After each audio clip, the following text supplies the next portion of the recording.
Hello, everybody, and welcome to the Night Owl, a show that we do twice a week where we talk about all the latest in pop culture news, TV and movie reviews, gaming news, and just the general conversations of the day. For those who don't know me, I'm Price of Reason, and with me, as always, is my co host, Professor R2. How's it going, Professor? It's going well, and got to hang out with Price last night on a little impromptu stream. That was a lot of fun.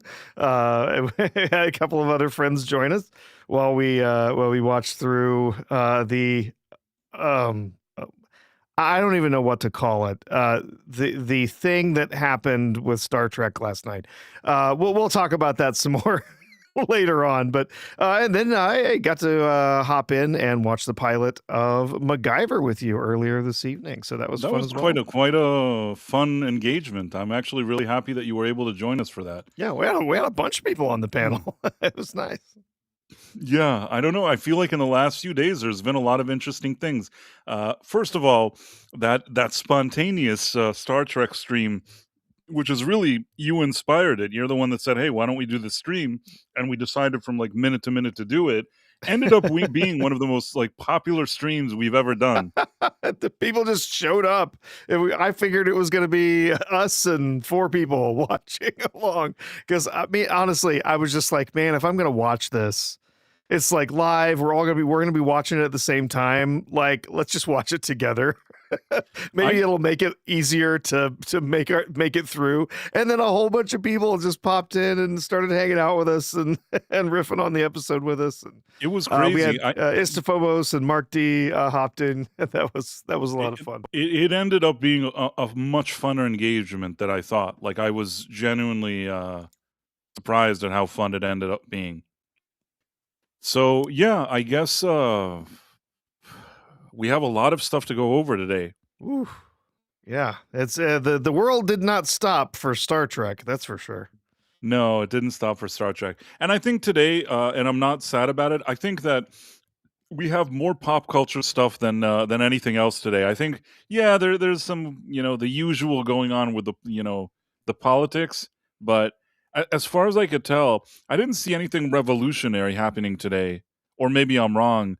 I know that Trump seems upset with things that are happening in Minnesota, and I saw that he was like threatening, that he'll do the insurrection act or whatever it is. Yep. But how serious do you think he is, though? Well, right now, I'm not sure that there's going to be much that happens. I think that old Tampon Tim has perhaps gotten the message, although he continues to kind of fan the flames a bit. But he was called out, not just by the president, but by Kristi Noem as well, saying essentially, you have to stop this, right? Like, you are continuing to drive further and further unrest in your state, and this is not going to end well for you. Like, literally, you're already facing impeachment. You've already basically been forced out of office, been forced to retire from running for another term. Like, this can only get worse for you. So maybe stop some of the stoking of these flames, all of the But do you think anybody's driving going to people to stop keep it? acting. I would hope at the very least that maybe he will take a turn and start at least encouraging people to be peaceful. That is really, I mean, obviously he's not going to start saying, "Hey, everybody, cooperate with ICE or be their best friends." He's absolutely not going to do that. I don't think he could. He fervently believes that ICE doesn't belong there. At least ICE under President Trump. He had no problem with ICE when it was being run by Obama or by Biden, right? No problem with it then.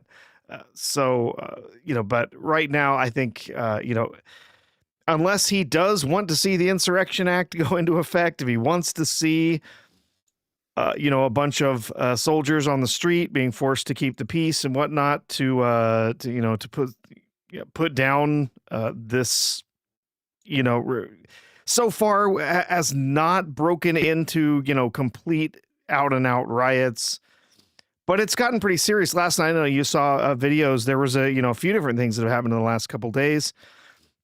There was an assault on one ICE officer, and he was in pursuit of someone, and they were wrestling on the ground. Basically, he took the guy down. They were wrestling, and people came out of a nearby apartment and started attacking him with snow shovels and broom handles and stuff. And he did have to, pull his service weapon, and he had to fire on them while they were attacking him because he was in fear of his life, and struck the perpetrator, the one he was chasing, in the leg. And the rest of them, escaped into the apartment. However, additional backup showed up, and they got all three of them. They arrested not only the guy they were after, but they arrested the other two guys for, assaulting, a law enforcement officer as well. So they're gonna have a nice time, going forward. But yeah, there was that, and then there were ICE, agents who were forced away from their vehicle, and a mob basically tore the vehicle apart.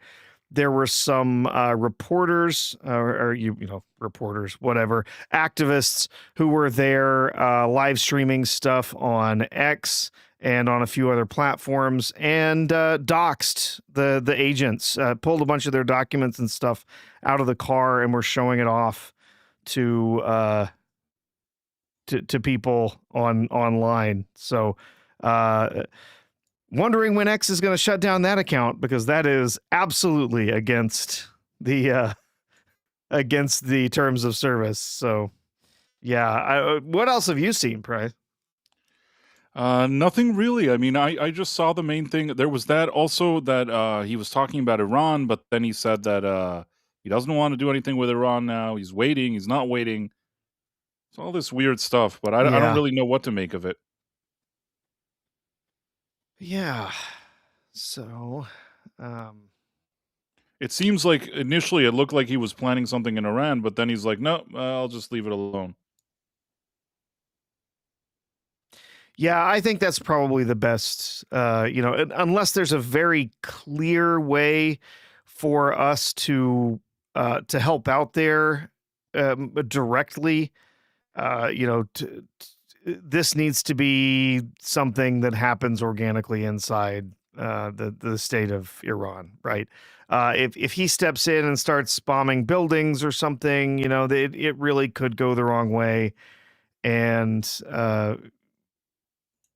I guess we'll have to wait and see. But everything, we don't really know what's going on entirely in Iran right now. Of course, the leaders of the Islamic Republic there are clearly willing to turn their security forces on protesters. Right now, we have seen or believed that we've seen numbers from 12 to 20,000, protesters that have been killed during this.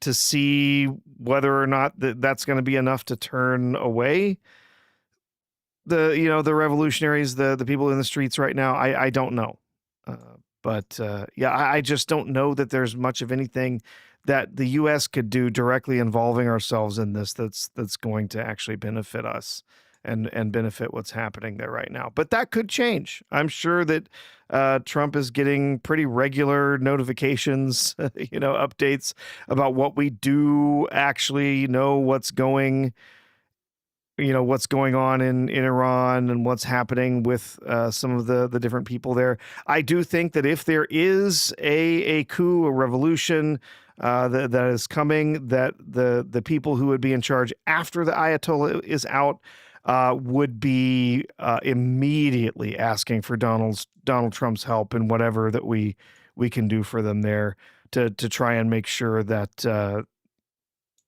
that continues, that the security forces aren't allowed to attack, that people aren't allowed to come back. So yeah, I don't know.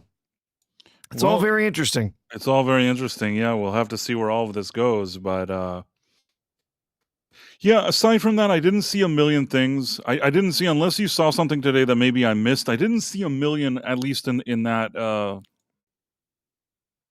there wasn't a whole lot more than that. I feel like between, ICE and the Iran thing, which seemed to be stalling, I didn't really see much of anything else. Yeah, trying to see, looking through some of the stories here to see if there's anything we didn't talk about. The whole thing with uh Denmark and Greenland continues with everyone saying that they think that Trump is going to jump in and uh somehow militarily take control of Greenland. I think that's absolute nonsense. He would become instantly a pariah worldwide if he were to do something like that, to advance on and try to take a peaceful country. I honestly think there would be a revolt within the military establishment if he were to try something like that. So that would not be the way to go. Obviously, if we want to have Greenland, if we really think that it's going to be beneficial that it be some sort of protectorate of the United States instead of Denmark, instead of being protected by the EU, then we need to make that case to the people of Greenland and to their leadership, and find a way to satisfactorily, change, their status, and make meaningful connections. The whole idea, I think, that the people have been talking about, he has some sort of military solution, is an absolute nonsense. Uh, it's ridiculous. Yeah, I don't think he's gonna do any of that, but, I mean, what's his end game really? Because I don't know, I don't think that those guys are gonna play ball with him. I think I think it's ongoing negotiations. I think is what it is right now. Obviously, Trump, he gets out there and he says outrageous things. Yes, that he That's what certainly he does. that is what he does, right? Right. He gets out there and says ridiculous things. And then we all have to be like, okay, which of these ridiculous things he said do we should we take seriously, and which But that's the thing, one sometimes he shouldn't? says it and he actually means it, so how do you even know? Yeah, it seems very, very odd. Yeah. He continues to say things. Oh yeah, we're gonna make it happen. We're gonna get him. We're gonna, you know, he's sending a Marco Rubio as an ambassador to them or something to negotiate some. It's like, and the EU has been very clear that no, they don't want to do anything. The EU is now supposedly, they've been saying something about sending troops over to Greenland or something. It's all so ridiculous. Nothing militarily is going to happen there. It's going to have to be something where we're going to approach them and say, hey, we want you to, be part of us. Here's what we're going to do for your government. Here's the deals we're going to make with you. Here's all the assurances we're going to give you. Here's all the, the money we're going to give you and everything. That's the kind of, it's going to have to be more of a charm offensive in the end if we actually think we're going to be taking control of Greenland. But is it actually going to happen? I wouldn't bet on it, to be honest. I really wouldn't. Yeah, well, we'll have to see how that all plays out. Was there anything else? I really do feel it was rather, as much as something can be quiet on the political end today, relatively speaking, I feel like it was kind of quiet. Yeah. I was trying to see if I could find anything about the conversation that uh, uh, Christy Noam had with Tim, because I saw some video of that earlier today. But With who did she have? she talked directly with Tim Waltz. There was some coverage of it. Looks like I've got some Fox News coverage here. Maybe we can show that for a sec. Is it, Um, I'll do presentation mode. yeah, let me share this for a moment. There we go. So yeah, this was earlier today. She basically, she talked to old Tim about everything that was happening there and everything that's been going on with investigations into stuff and the various different comments that he's made. Apparently, he did a live stream yesterday that was a huge disaster. They had constant technical issues and stuff, and then it was so bad that he ended up just taking it down. Like it's not even available anymore. That's Let's funny. see. You called the governor, Governor Walz. Oh, I talked to him just a couple of days ago. And what did he say when you told him to chill out? I said, Tim and I served together in Congress. We both ran for governor at the same time. We have very different ways of governing. Our state in South Dakota was extremely successful and grew economically and safety. He drove it into the ditch. And it has been an absolute disaster. He let it burn down in 2020 and then asked surrounding governors to send our National Guard to help him because he waited too long to make any decisions to bring peace. I'm worried that he's doing the same thing. I understand that history, but when you approached him on the phone and made your appeal, what did he say? I said, sir, listen, Tim, you know the situation, what's going on. We are enforcing federal law. If you don't like the laws, go change them, but don't do it by giving place to these protesters and rioters that are perpetuating violence. And I said, you have my personal cell phone. You call me. If you need me, you call me. We will be there to help back you up, but protect your city, protect your state. And he paused for a few seconds and he just said, yeah, okay. We have very different viewpoints of what's going on. I said, maybe we do, but we will be here if you need us because that's our goal every day is to keep people safe. So yesterday he's encouraging people to keep a record on video with their phone. All right, here's part of that now. Listen. You are not powerless. When was the last? No, okay. So yeah, that was part of the stream that he did that was terribly bad. But essentially, during that stream, he was continuing to encourage people to keep engaging with ICE and keep getting in their way and keep. It's such bad advice. He doesn't even care about his own people. No, it's terrible. It's absolutely terrible advice. You know what? He should be encouraging, as I said earlier, he should be encouraging them. You know what? If you want to protest. If you want to show up with signs, if you want to yell slogans, if you want to do whatever, all of that is protected under the Constitution. What is not is when you are getting in the way of them doing their jobs. You are getting your cars in their way, blocking them. You are hitting their vehicles. You are beating them with shovels. Yeah, like, I mean, all of these things are not okay. This is something, the fact that you have people encouraging citizens to do this, there's a few reasons why it's bad. First of all, it undermines law enforcement in general, and it undermines law and order in general when you do something like that. And at the same time, you're also endangering your own citizens. Like that lady that died.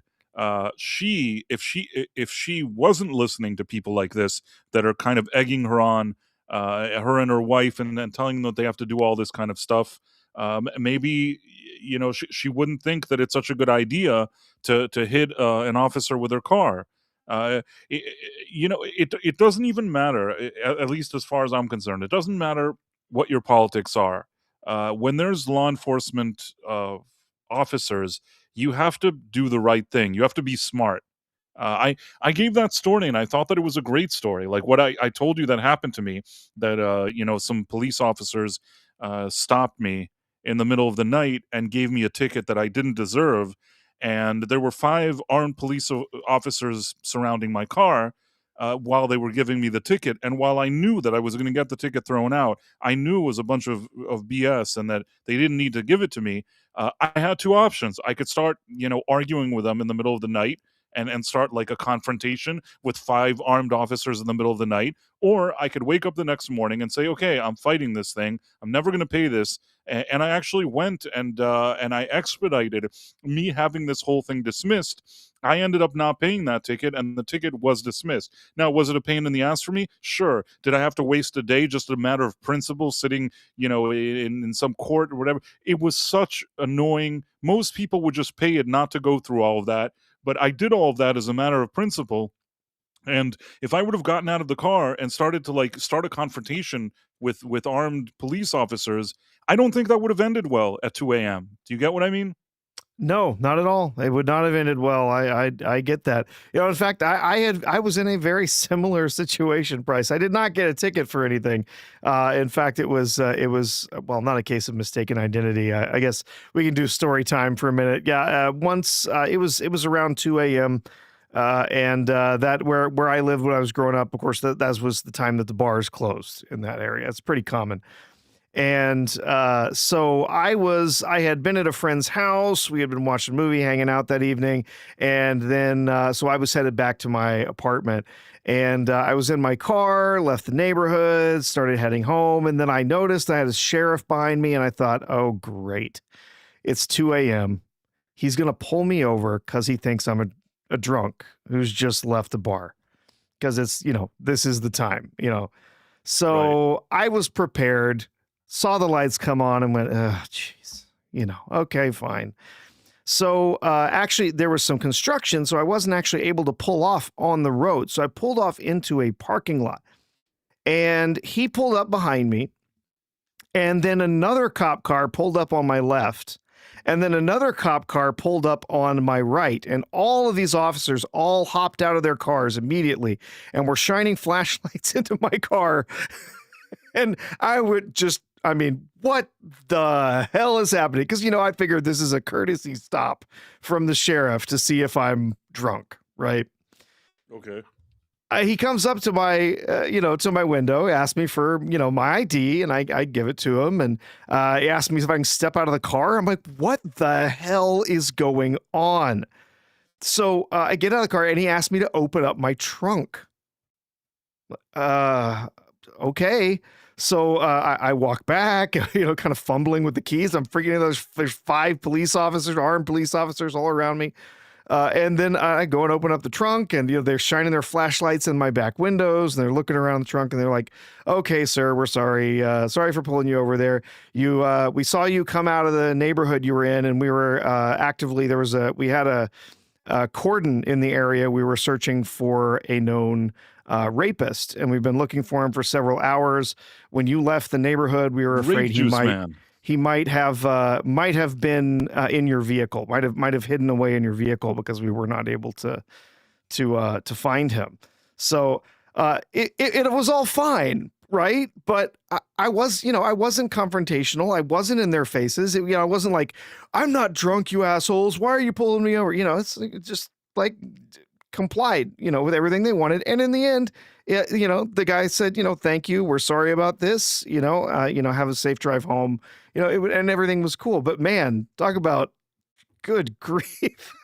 Yeah, I mean, stuff like that happens. I once had another situation. I was in the city and I parked my car.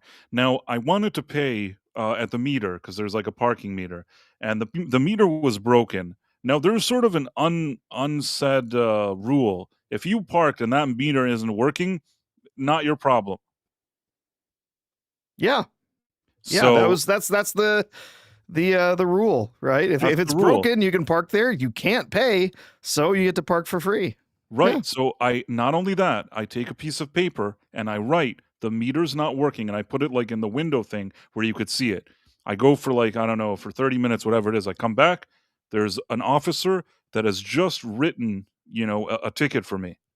And I see him and I tell him like, listen, I put the note here. He's like, you could have gone. He says to me something like, you could have gone blocks to other blocks and tried to get a ticket from their machine, which is stupid because each zone is different. So I would have had a ticket for a different zone. So I don't think it would have even made sense. Whatever he was saying didn't make any sense. So I said, whatever you're saying, and I was really pissed. I'm like, whatever you're saying doesn't make sense. You did this. You're not allowed to do this. And I pull out. I put my hand in my pocket to pull out my camera to take footage of him. And do you know what he did?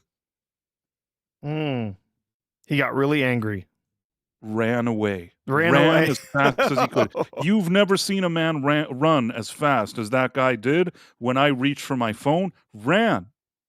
The guy gave me a ticket for no reason. Now, was I annoyed? Could I start running after? I mean, yeah, sure. There's a bunch of stuff you could do. Now, I'm not going to run after a police officer. I'm saying like, obviously, this thing was was just a bunch of nonsense, and this guy was just a jerk.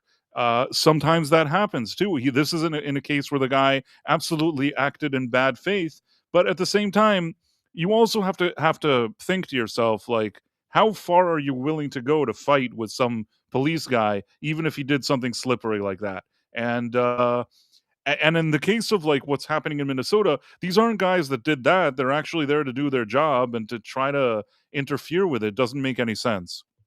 Especially since it's been very clearly shown, it's and message that they're not there to just pick up anybody who's overstayed a visa or whatever. Like right now, their operations are almost exclusively focused on violent offenders.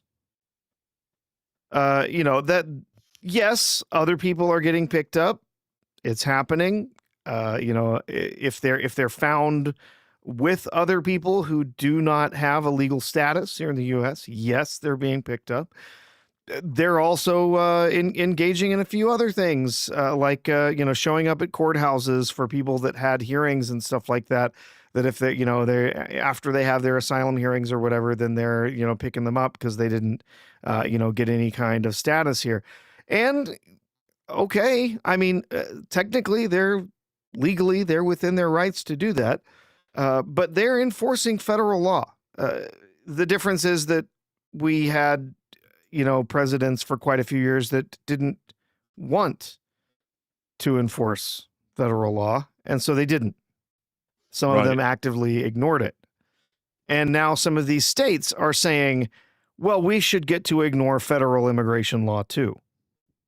Well, it's already been very clearly established that the states have no power when it comes to federal immigration law enforcement or wanting to not enforce it, right? If the feds are going to be enforcing things, then that's within their power. Things have gotten so out of hand in Minnesota. It's very frustrating that they haven't tried to make that more to try and calm things down, right? You know what? Again, if people want to go out and protest, that is They're right. within Yeah, it's their their right. rights. I'm not Within their saying rights. We have some weirdos that always collect on a corner, down here, and they're holding posters about ICE, and they're holding posters about how they hate Trump and whatever. Okay, if you want to do that in freezing weather, you just go right ahead. I'm not going to argue with you. We have a few more that like to protest outside of the Walmart. It's like, okay, well, you do that.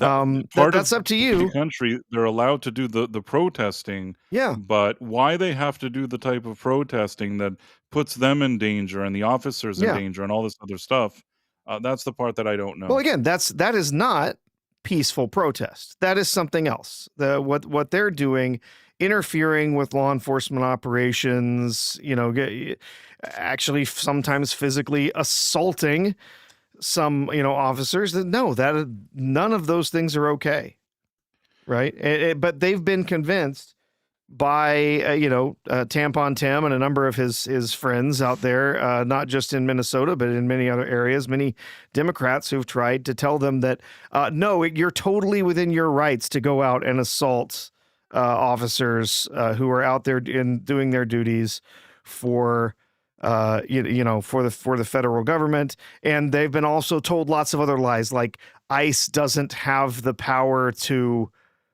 arrest U.S. citizens.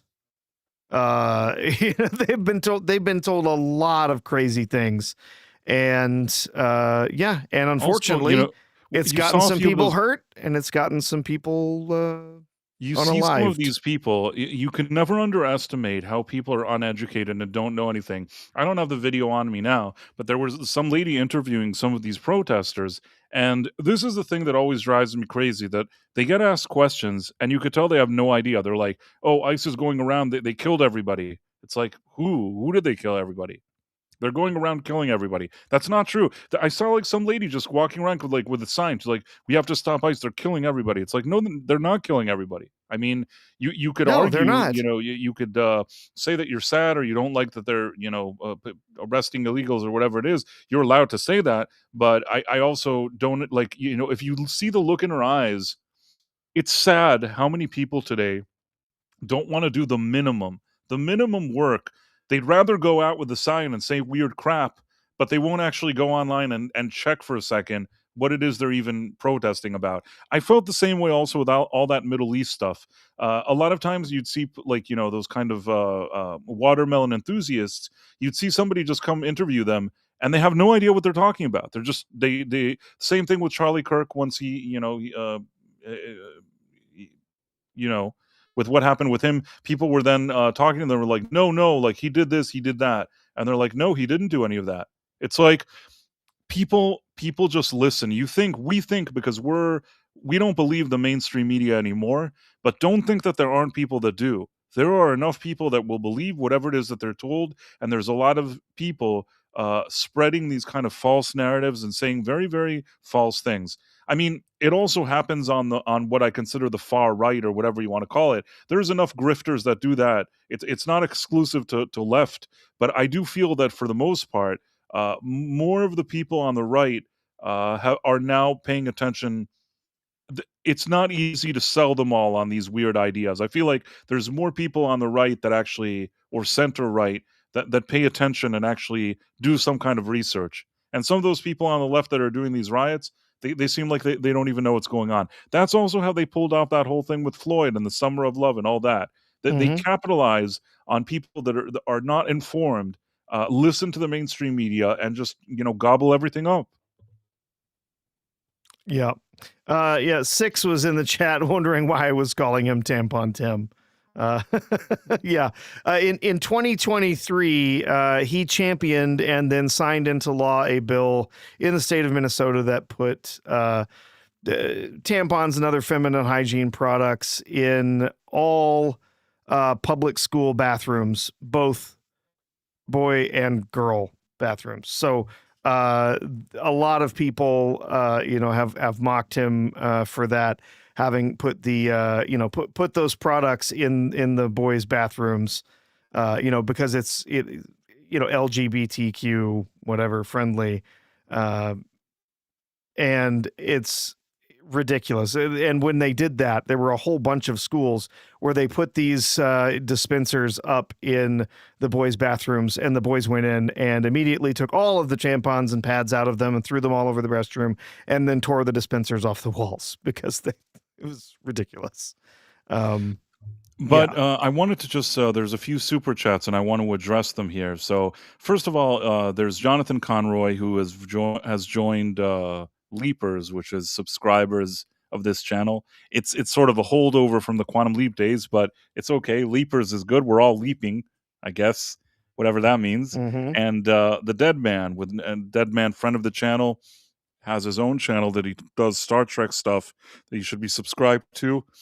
For $9.99, he says, Dead Man lore, followed a cop like a cop might follow you, and he stopped.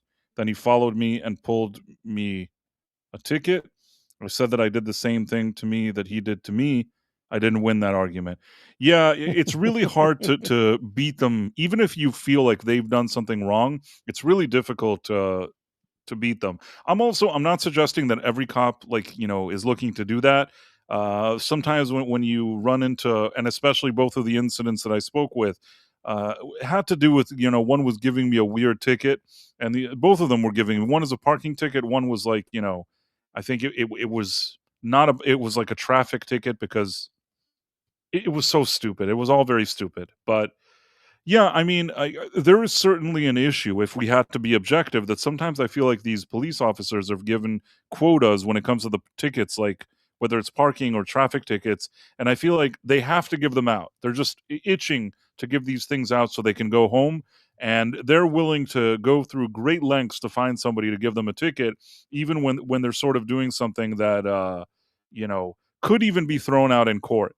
Now, one of the two incidents that I told you about, I told you I went to court and I spent a day. The other one, which was for far less money, the parking one, I think that I ended up paying it. Not because I wanted to pay it, but come on, to sit like in New York City for like a day or two to go to these things. It's ridiculous, you know. Yes.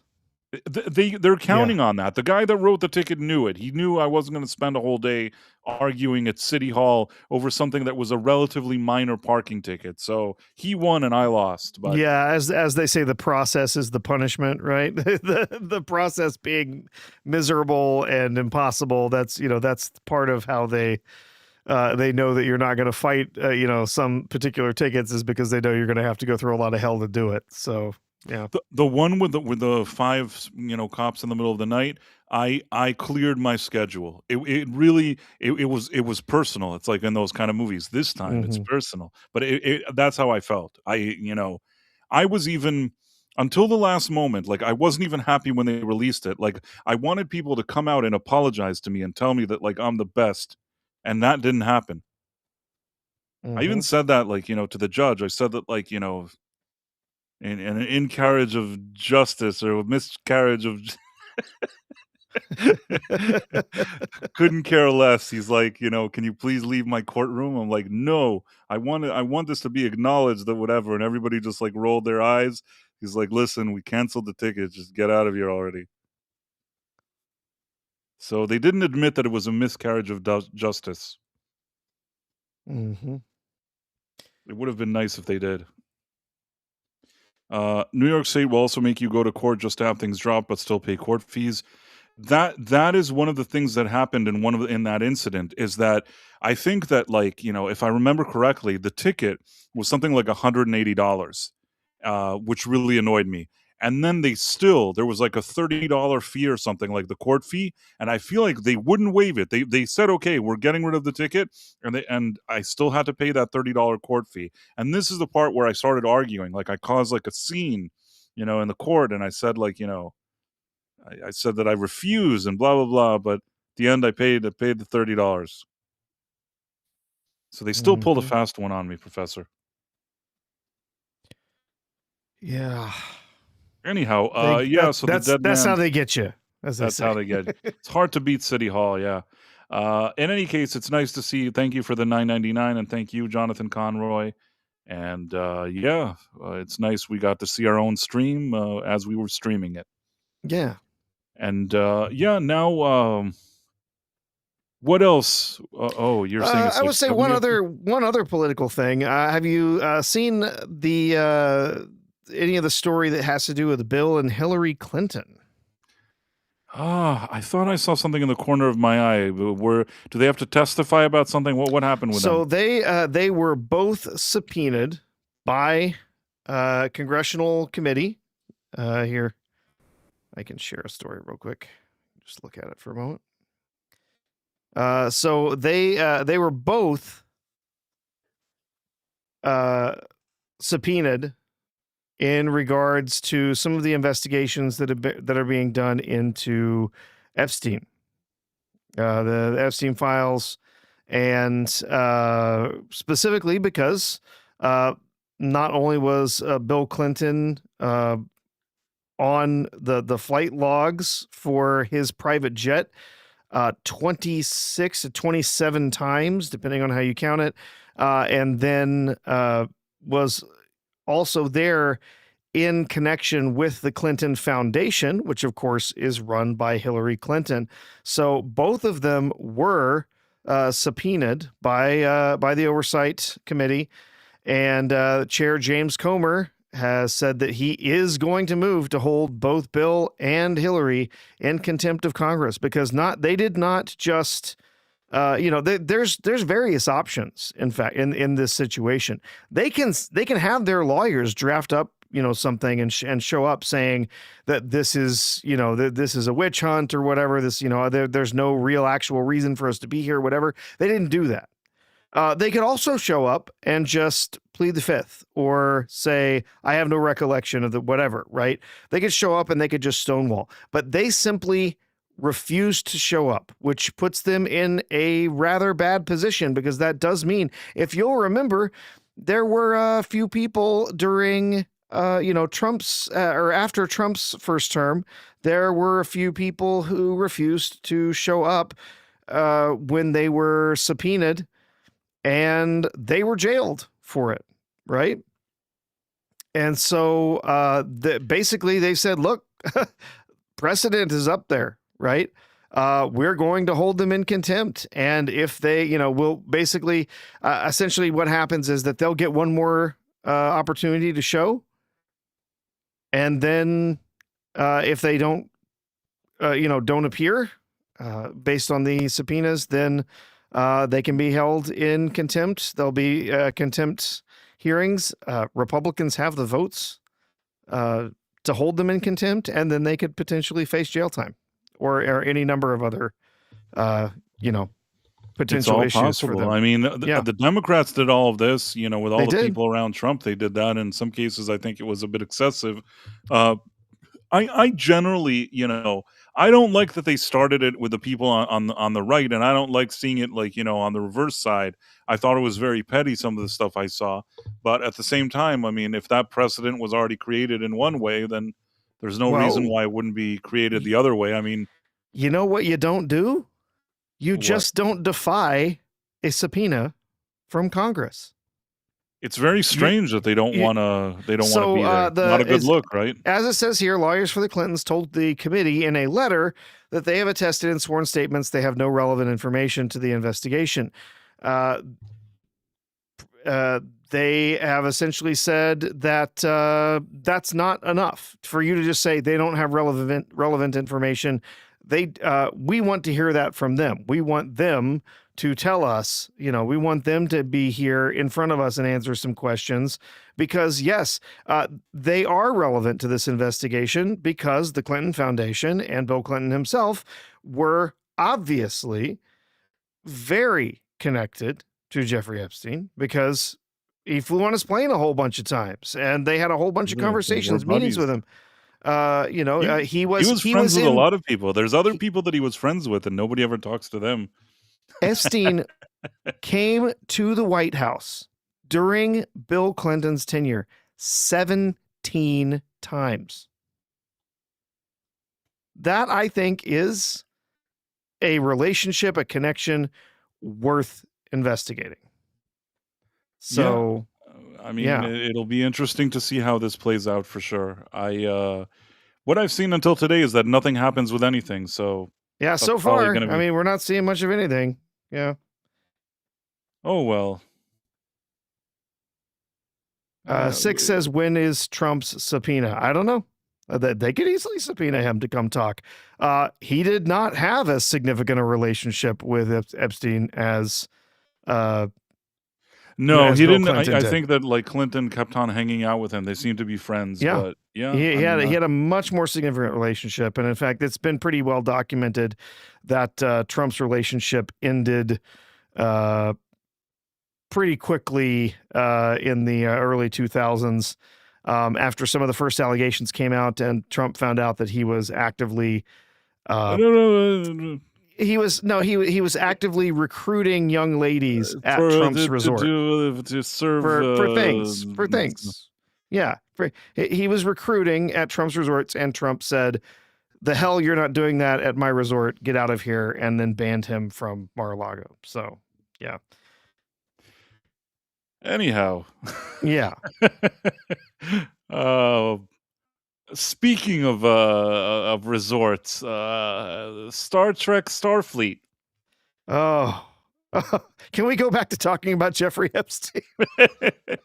No, you know what? We're not going to go review the whole episode again. We already did that yesterday. Oh no, yeah, and that was a hell of a lot of fun last night. Yeah, hanging out together. That was very fun. Yeah. Yeah, wow. So this is so far going very poorly for this latest series with from Alex Kurtzman. I believe, did I see he actually directed this first episode? Did he? I thought I saw that. He definitely. I saw that he was a producer. I don't know if he directed it, but okay. it's awful. It's totally awful. And we did, at least the one thing is that I enjoyed having that stream that we did yesterday, that we were watching it live. The one thing I'll say is that I think that a lot of people made fun of it today. I didn't see too many people defending this thing. You had like maybe who tried to defend it? Maybe like the Mary Sue. Who was trying to defend Oh it? yeah, there were a few hardcore shills out there, and I was That's right. like Yes, Alex Kurtzman did direct the first episode. So. yeah, it looked crappy, so it could be Oh, him. I mean, there's nothing terrible. about it that was actually good. That's the thing. Like Alex Kurtzman for me is one of the biggest shams. I can't believe I'm going to say this. I can't believe it. It's the only time. It's the only time I'm ever going to say something like this. Alex Kurtzman is a bigger sham than J.J. Abrams. Am I right? I mean, he's it's amazing the things that he's been given, been offered to produce, but offered the entire Star Trek franchise when clearly he has absolutely no idea what to do with it. So this is the Mary Sue. They're always like, Stunning. with their far right, far right, left. It's a late hour. Far left feminist, whatever it is, woke agenda. They're like Star Trek, Starfleet Academy review, a beautiful series of for old Trekkies and new fans alike. There is nobody that likes old Trek that legitimately thinks that Starfleet Academy is not a complete piece of shit. Yeah. And I mean, this is from Rachel Leishman. Rachel Leishman is like, I think, the main person in the Mary Sue. Anytime there's some stupid things, she gave it a 4.5 out of 5. That is an absolute disgrace. That is just embarrassing. That's a joke. I think that I once had some interaction with her online, although I can't remember now. She is very, very annoying. This whole publication is a joke, and you can always count on them to just say the most annoying things that there's no integrity here. I don't care. I don't care if you're like a far left activist or whatever it is. There's nothing in this show that's legitimate, and at least not for old Trekkies. Okay, if you're an activist and you want to watch shit, then this show is for you. But if you like anything Star Trek related ever, I don't think anybody could seriously watch this and say, yeah, this is good stuff. I really don't think so. I don't see how anybody would think it's good. Yeah, that seems very very unlikely. There's nobody who's a fan of the original show that would enjoy this. It's not even really Star Trek, man. It's I don't even know what to call it. It was just, it's like, the thing is that at this point, I wasn't even surprised. I think that after seeing something, Section 32, after seeing that, it's like, it was so awful. It was so awful, Section 32, that I don't think that anything you show me after Section 32 could somehow surprise me anymore. This is exactly what I thought it would be. Like, I don't think we were surprised. We weren't.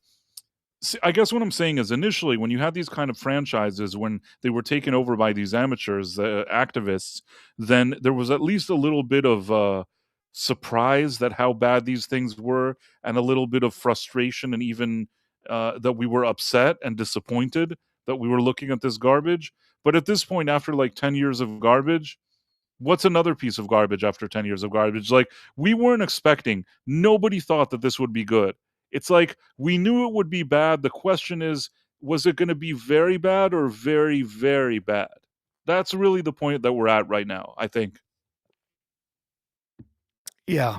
Yeah, this has gone from bad to worse for everything that's been made underneath the Kurtzman banner, since he started making Star Trek with Discovery. It just gets worse and worse and worse. I'm curious, what is okay. Again, look at this. This is such a joke. Rotten Tomatoes, 85 percent. That's the critic score, and 35% from viewers. Which I'm surprised they didn't tinker with, because usually they tinker with the viewers too. Oh, you know why they didn't tinker with the viewers? And allegedly, is because a lot of times when it's something that they make money off tickets, then they're more into doing that. Yeah. Do you get what I'm saying? If it's like yeah, a yeah. movie, They don't bother messing with anything with it that's not actually like making. they're not gonna, making money. yeah, they say stream now. Maybe there's a link to Paramount Plus or whatever it is, but generally speaking, they don't really care because they're not going to get commissions on movie tickets. Maybe if you click on Paramount Plus here and you sign up, there's a chance that they get a commission. It's not the same thing as a ticket. Movie tickets, they want you to buy them, and if you always see that if the critic score is low, next to the critic score, you usually see that the moviegoer score that they write, oh, we have verified. The verified followers have said it's like a great movie, and they do that because they still hope that maybe you'll buy tickets. That's why this whole thing is just rotten. Rotten Tomatoes is a rotten system because how can I take seriously a site that's basically making money off the tickets and they want you to buy tickets? So if there's a movie that sucks, they try to tell you that it's good because they want you to buy their tickets so they can get a commission. It's just there's too much of a conflict of interest here. Mm-hmm. Six says she doesn't care about Trek. Well, I understand, Yeah, but yeah. Not everybody does. You not don't have everybody to. does. At this Don't point, I have to. think nobody does. I really, Yeah. I mean, people like us that watched it, it was like, we know it's just going to be some disaster. It's almost yeah. just like watching a train wreck. You knew what it was going to be. At least we hung out together and we were able with Istophobos, by the way. Thank you for hanging out with us yesterday. We were able to, and Mark D with C. D with a C, yeah. Yeah, Mark D Yeah, with a sorry. C. So I got my wires crossed for a Yeah. second. So Mark D with a C and Istophobos hung out with us yesterday, and that was cool. And we had a lot of fun on the stream. And the best part of yesterday, the part that I really enjoyed the most, is that I got a few comments, at least one that somebody said that it reminded them of the type of stream. I think it was NMM that said it, that it reminded her or him, I don't even know, of a stream, the kind that would be on Klobby's channel, Yeah. something that Klobby would do. And I took that as a huge compliment. It is, yeah. I only wish he was around to hang out with us and do the stream with us, because that would have been perfect. True. Yeah. But if we did something in the spirit of it, reminded people of him, then I do feel something good about it. And I know how much he would have hated that, Oh, yeah. The rants from him would have been absolutely epic. I would have loved to hear them. I'm so sorry that I didn't get to, I sometimes I've always said this. The thing with Klobby is, I joined that Midnight's Edge After Dark, which now is I think on hiatus or something. So there were problems, that unfortunately, issues with the YouTube shutting down the some, channel, monetization thing going on. But I will say that I had a lot of great streams that I did that Klobby was on with those guys, and I felt like, I don't know how to explain it, but it took me a while. Like, out of all the people on that crew, I felt like I made friends with everybody, and for some reason, Klobby was kind of the last one that I became more friendly with, and prior, not too long before his passing, I was talking about a video that I did, and then he said, he talked and he's like, "Yeah, I saw your video," and I was so surprised because I didn't even know that he ever even watched my videos. I'm like, "You watch my videos?" And he's like, "Of course." And it was a really nice moment on the stream, and it happened really shortly before he passed away. And I really felt that we were becoming more and more friends. So it was just a strange situation for me. And I've always felt like it's a guy that had so much to offer. He had so much knowledge. He was so knowledgeable. He knew so many things. And it's a guy that you could, on a stream, take for granted because he's just kind of chill, but he knows so much.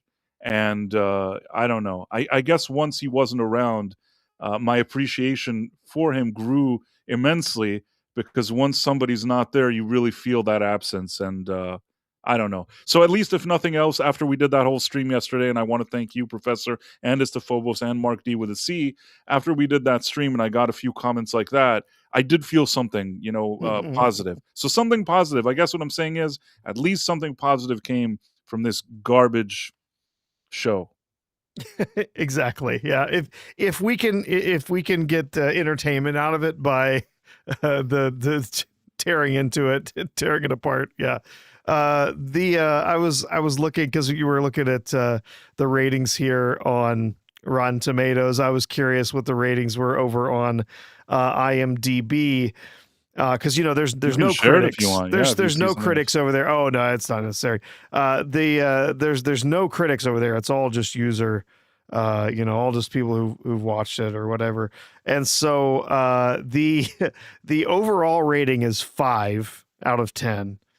But that's 1.6 thousand. So that's not even a whole lot of people who've reviewed it, to be honest, for something that's on IMDb. But that is weighted. There's a whole bunch of just like glowing reviews at the top, but 38.3% of all the reviews, 609 of the 1,600 reviews, are ones. Just, this is terrible. This is awful reviews. So yeah, it's kind of I started working on a video today where I was reviewing the episode, and I couldn't finish it. And I'm gonna try. I'm gonna really try. It's not even fun. Sometimes when there's something that I'm so annoyed with, I have some funny things to say about it, but I don't even have anything funny to say about it. I don't know what to say. It's just it's practically unwatchable. It's like today, we had this whole conversation about MacGyver and about Knight Rider and all this stuff. However you feel about those pilots, there's something at least fun about them. You could tell that there were people on that set that had fun doing it, even if we have some nitpicks. In this thing, there's no fun. It's not sophisticated.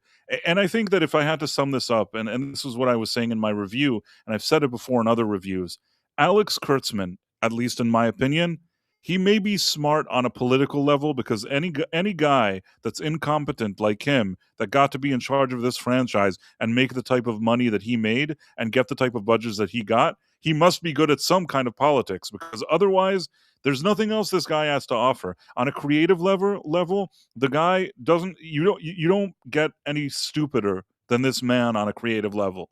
He does not understand Star Trek. He is too dumb to write anything Star Trek related. He just doesn't have, like, he doesn't have the capacity to write a screenplay that's not a piece of garbage. He doesn't understand it. He doesn't understand the franchise. He's too stupid, in that sense. Yeah, you could say as a businessman, he managed to fool them. Okay, I guess he's a clever sort of snake oil salesman or whatever he does. But when it comes to the actual work, it's rare. It's rare to see somebody so incompetent. yes, agreed. And then of course, I mean, he doesn't hire anyone who's competent either to I mean, to do anything else. Not only He's that, I will say yeah. this: the only person that I think he ever hired that had half a brain to do something was Terry Metalis. And I think that, I know that there's a lot of people that didn't like Picard season 3. I could at least appreciate, and I could, in interviews, I even between the lines understood that Terry Metalis was in a position that he had to do certain things that were asked of him. And within those parameters, he tried his best to do something that was less insulting than anything that was going on there. And I do think, whether you like Picard season 3 or not, I at least recognize that effort. I thought that there were episodes that were filler, a few in that season. There were some things that, like, you had to suspend a lot of disbelief even within the logic of the show to accept, and a lot of things that could be, certainly you could nitpick a lot of things there, but I did at least feel that there was somebody behind that season that wanted to try to do some things different. He couldn't get rid of the fact that Picard was a robot. There were things that were introduced before. He couldn't make the first 2 seasons disappeared. He was told that he still has to make it seem like they happened, so he couldn't delete that. And at the same time, he was also told, from what I remember in interviews, that they wanted this, like, a streaming thing where, like, every episode has some kind of cliffhanger into the next one, and there's all this, like, drama and shit like that. They gave him a shopping list of a lot of crap that they wanted, and under the circumstances, considering everything he had to work with, he tried at least to do something that was halfway decent. And the second Alex Kurtzman saw that a few people said that it was halfway decent, that was the end of Terry Metalis. Like he doesn't know how to do anything, Kurtzman. He's a complete idiot. He doesn't know how to do any Star Trek. But the one thing I understood that a few people are saying, well, why is Alex Kurtzman there? Can't you let Terry Matalas maybe do a show and maybe he won't do something shitty? And the second that he heard that, you never saw Terry Matalas again. Until now, I don't even know what Terry Matalas, what's he even doing? Did they give him another show somewhere else? I don't even know what happened to him. Well, he didn't get any more work with his crew. Imagine how crazy that is. You have a guy that, and I know that you were not forgiving, and you wouldn't I guess you hated season 3. I don't know if you acknowledge that season 3 was better than the previous 2 seasons or not, but regardless, I will say this: he tried, and you could tell that he was trying. He didn't want to do what Kurtzman was doing, and that enough for me is something that I would say, okay, well, let's give him a chance to do his own show. I'd say, let's just give him. Terry Matalas did the 12 Monkeys show. I like that show. I don't think he's a bum. I don't think that Terry Matalas is a bum. I think that if you just told him, do your own thing, we're not going to interfere, do a Star Trek show, I think that he could surprise you with something that wasn't an insult. And the fact that Kurtzman, his response to I think that season 3 was even on Nielsen ratings or something like that. Yeah. His response was, I never want to see this Terry Matalas guy again. Yeah. That third season was all right. It had more of a classic Star Trek feel. It had the characters in it that we wanted to see. It got rid of a lot of the ridiculous nonsense and stuff that had happened in the previous seasons. It still had a lot of flaws, but it was certainly more enjoyable than the other 2 seasons of Picard. He could only do so much. Honestly, if you want to know what I don't think we needed to see Picard ever again after, the end of those movies with the Next Generation. I think that was it. I don't think we ever needed to see these guys again unless you had something really good to do with it. Considering what a disaster Picard season 1 and 2 was, and the fact that they basically it was a Hail Mary pass. They thought that he would just come in, do some turd, and everybody would hate it. And they didn't pay attention to what he was doing. And you could tell that if nothing else, there were scenes in his show that Picard was sitting and he was the captain, and it didn't have everybody just like taking a dump on him. Yeah. It seems like a trivial thing. Like, why would Picard be in his own show and have all the ladies around him taking a dump on him all the time? But that's exactly what his show was. At least with Terry Matalas, I could tell that he didn't want that. He wanted it to be that, like, there are moments that he sits in that chair and he's the captain. And when they bring back, I think the Enterprise D, right? Like, there's a scene. Yeah. I mean, listen, I understand that it was member berries. I understand, but the fact that you even had that and the music is playing and the whole crew is there, it was that understanding. The understanding that even like Kathleen Kennedy, which we'll get to shortly, she didn't get it with the whole sequel trilogy, that they wouldn't put Mark Hamill, Harrison Ford, and Carrie Fisher together in a scene. I think that Alex Kurtzman is also stupid like Kathleen Kennedy, and Terry Matalas at least understood one thing: this may be the last opportunity. I have all these actors. We gotta have a scene. They're all on the bridge there. They're all on the bridge. You could hate Picard season 3. I feel like even the most cynical person in the world would have to at least have like a few seconds where they're not angry seeing these guys on that bridge. That's what I felt. It managed to do something. I saw it and it meant something to me for a few seconds. Was it necessary? I don't think so. Did it need to be done? No. You didn't need any of it, but better than Picard being a robot, Oh, it was ridiculous. Yeah. And the truth was that those first 2 seasons of Picard, a lot of it was, a lot of it was them trying to obviously, wokeify the show some, putting a lot of identity politics and stuff into it, especially in the second season where there was like anti-ice stuff that was in there. It's ridiculous. But a lot of it was Patrick Stewart wanting to, present his version of Picard and who Picard was supposed to be and whatever. So there was some terrible storytelling in those first couple of seasons. The third season worked much better. And yeah, I think you're right. I think the reason they gave Terry Matalas a chance to just let him do that show and just kind of run with it was they knew they had already ruined it. I still, to this day, I have not watched all of season 2 of Picard. I saw a couple of episodes of it and I was like, no. Like, I finished the first season. I saw a couple episodes of the second season. I was like, yeah, I'm not coming back to this. But then, they did some different stuff. They were trying something different. They were bringing back a lot of the legacy characters for the third season. So I came back and gave it a chance. But it was, the first 2 seasons were disastrously bad. I mean, just completely ruined characters, storylines. It was awful.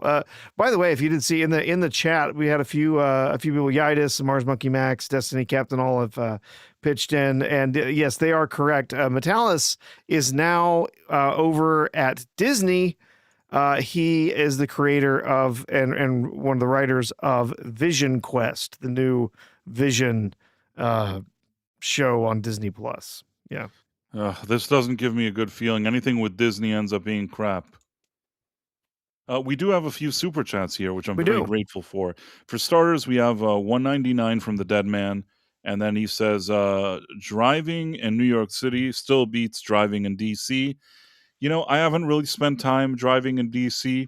The only thing I know is, as a kid, there was a movie with Mr. T called DC Cab, and I saw it in the movie theater. I don't remember a lot about it because I was very young, probably too young for that movie. But yeah, I did see it. That movie is terrible. It is awful. I think that as a kid, I had just seen, I was really young and I saw Rocky 3.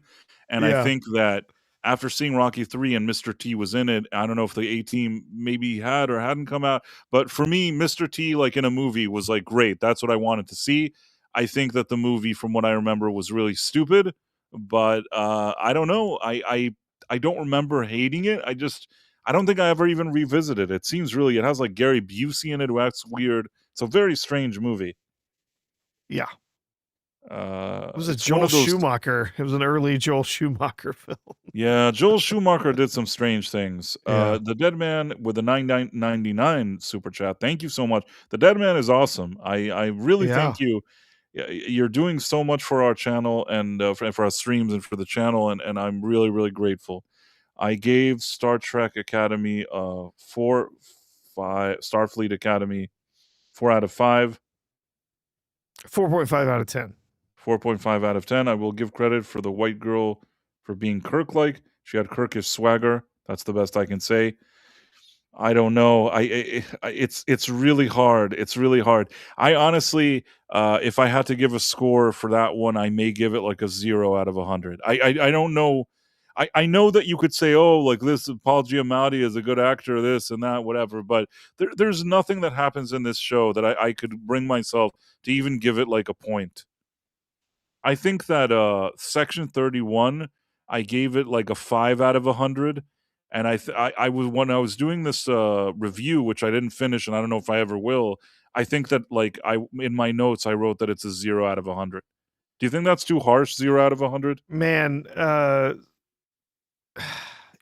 what redeeming qualities does it have? I'm granted, we've all got different opinions. Dead Man, if you gave it a 4.5 out of 10, all right, that's your rating for it. I mean, first of all, 4.5 out of 10 is a failing grade. It's not still like a failing Dead Man grade. gave it like, flying colors here. I'm just like, the question is not whether we think it's a failure. It's just like the Dead Man is more nice about how much of a failure it is, whereas I think that with me, I don't know. I don't know if I could let anything slide here. It's just it's awful. It's pretty terrible. I really can't think of anything from that show yesterday that was really any. It was they included the Doctor. He did nothing but have member berries back to previous series. He brought up quotes from Voyager a couple of times. They had a bunch of these horny teenager characters who were in there.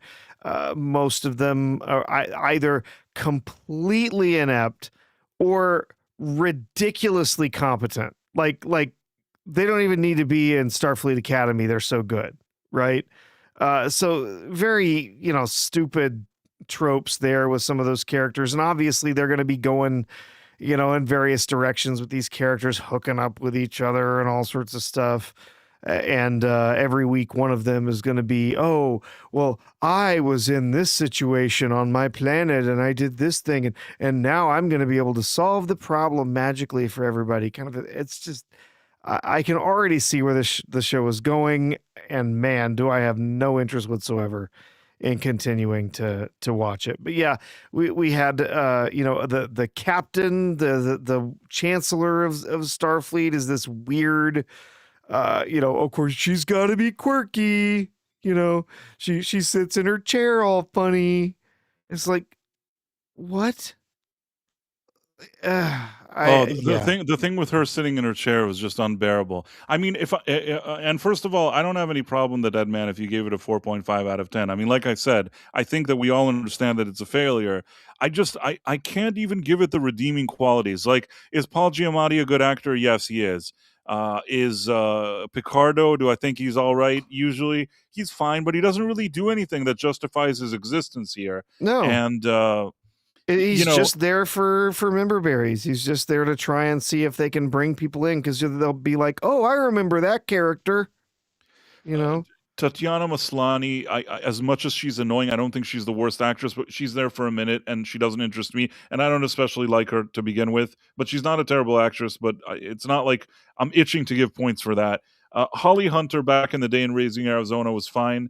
I found her unbearable in this show. Like, I couldn't stand her character. I think she was horribly miscast, and although I don't think she's a terrible actress, I just think that this thing was awful, so can't really give points there.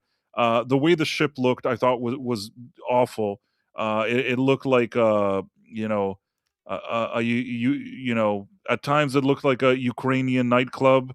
At times it looked like a Las Vegas casino. You know what it looked like? What'd you say? You remember Tron Legacy? It looked like the bar from Tron Legacy.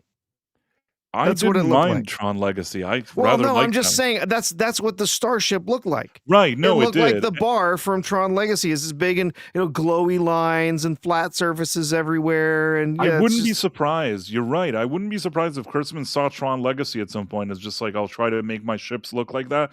But while it works for the grid within Tron Legacy, it doesn't work for Star Trek. Yeah. I'm trying to think what else could be redeeming. What else is there? Anything? There's that one. I guess that the one that the Dead Man said was kind of like a Kirk-like girl. I will say that, as Phobos was saying, she may have been the most bearable part about all these people, because even though they shaved her eyebrows or covered them weird crap, you could tell she wasn't a horrendous looking lady. She was somehow halfway tolerable. But if, let's say, this show was fantastic and she was just a one character amongst like a stellar cast and crew with the best writing, I'd be like, fine, whatever. But the thing is that that character that was like mildly tolerable for a few seconds, barely, can't really save it. If you want me to be nice, maybe I can give her like 3 points for the eyebrow girl. Yeah. 3 out of 100. The Dead Man, what do you think? 3 out of 100? Is that fair? I feel like the Dead Man ran away. He probably saw this. He's like, I'm out. In any case, the Dead Man, if you're still here, tell me if you think that this is an acceptable compromise. 3 out of 100. Yeah. I shared a screenshot with you, Price. You tell me. Is this from Starfleet Academy or is this from Tron? Is this which set is this? This I know it's going to be Tron, but it looks like Starfleet Academy, or I don't even know at this point. It could absolutely be in that Starfleet Academy ship. This is from Tron. This is from Tron Legacy, but it could absolutely fit right in to the whole design aesthetic of that ship. It looks exactly like the sets that they have on that show. It's awful. It's just awful. It was fine in Tron, but awful in Star Trek. The Dead Man thinks it's fair. I'll highlight that in a second. The Dead Man fair 3 out of 100. Were you referring to the eyebrow girl? Because like I didn't hate her, but again, can't save the show. Marla Sharondoff, I thought Kurtzman did well uh, on the series Scorpion. I don't even know what Scorpion is. What is that, Professor? Scorpion. I don't even know. Scorpion. Alex Kurtzman. Is that one where like they're like super hackers or something? Let's see who else worked with him on the series. Okay, so Marla Sharondoff. I will say this. I am not necessarily giving any compliments here because I'm not suggesting that he was like, the best either. But I will say one thing. I don't know why I can't get into this page. Share this tab instead. Scorpion was an Alex Kurtzman production, I think, but let me see for a second. First of all, who it was created by Nick Santora, so it's not Alex Kurtzman's creation anyways. Executive producers, you have Alex Kurtzman and you have Roberto Orci. Now, Roberto Orci, who passed away, I think that out of the two of them, he was the more competent one. Now, would I give him every Star Trek in the world and everything to do to Orky who passed away? And I don't have anything against him personally. I wouldn't say that I'd give him all the shows in the world, but I will say that I think that out of Kurtzman and him, when that they used to work as a duo, he was the more competent one. Make of that what you will. The guy that is the absolute like incompetent, like sorry, and I don't know how else to say it, like dumb in the mix here is Kurtzman. Yeah. It doesn't get like dumber than them. Let me see for a second. Also, they're executive producers, but it's not their show. They didn't create it. Probably like as a duo, Kurtzman like swindled their way into the production there, but I don't know if they really contributed anything. Let's see episodes. Did they write episodes? I'm trying to see. Can you see the screen? Yep. I'm not seeing Kurtzman as the writer there. I don't see him writing anything. He hasn't done anything on this show. This is one of those like, snake oil type of situations that he attached himself to the show. Don't see him do one thing on this thing. More of like a parasitic lamprey. Like he just attached himself. He's just attached. He's like, there's a production and I'm going to be a part of it. I don't see one thing that he did. Let's see for a second. We're already in season 4. I'm sure he gave them notes. Yeah. I not even one writing credit. Not even one. Like they never wanted anything from the guy. And I don't see any directing either. I don't see anything. He did nothing. Yeah, I don't think I ever watched even a single episode of this. Although, I didn't, but even if somebody thought this was great, they didn't create it, they didn't write it, they didn't direct it, so can't really give him credit. It was on for what, like 3 seasons? Anyhow, it was good that we did this research, Marla. Thank you 4 for seasons. Yeah. bringing this to our attention. Yeah. And so like I said, I'm not going to go and try to pretend that I thought that Orci was the best at what he did, but out of Kurtzman and Orci, I think that Orci was the more competent one. The only thing that ever they were involved in, and I think that Orci had more of a say in what happened there. There's one show from these guys, and I don't remember what, like they were executive producers or what it was, and I think it was Peter Lenkov or something that was the showrunner and not them. It's almost like a guilty pleasure, but the Hawaii Five-0 reboot, especially the early seasons of it, I didn't hate it. Was it really faithful to the original Hawaii Five-0, which I watched growing up in reruns? Not really. Was it the best show I'd ever seen? Not really. There was something about like the two leads, about Alex O'Loughlin and and Scott Kahn. There was something about those two leads that like solving crimes and doing their like police thing in Hawaii that at least was amusing or it was interesting enough to watch. In the earlier seasons, at least they went for like almost like we like those kind of 80s shows. They had a lot of just like nonstop action. It didn't always make a whole lot of sense. It was preposterous, but there was a little bit of fun to be had in those early seasons, which is why I didn't initially hate the show. It did go off a cliff, like, as you went into more and more of the seasons, it didn't really sustain the level of the first few seasons, but I think that Alex Kurtzman and Ortsy are tied to that show somehow. Now have to check it. Did you ever watch that one? No. You never watched the Hawaii Five-O reboot? No, not even an episode. No, couldn't have cared less. That's interesting. Yeah.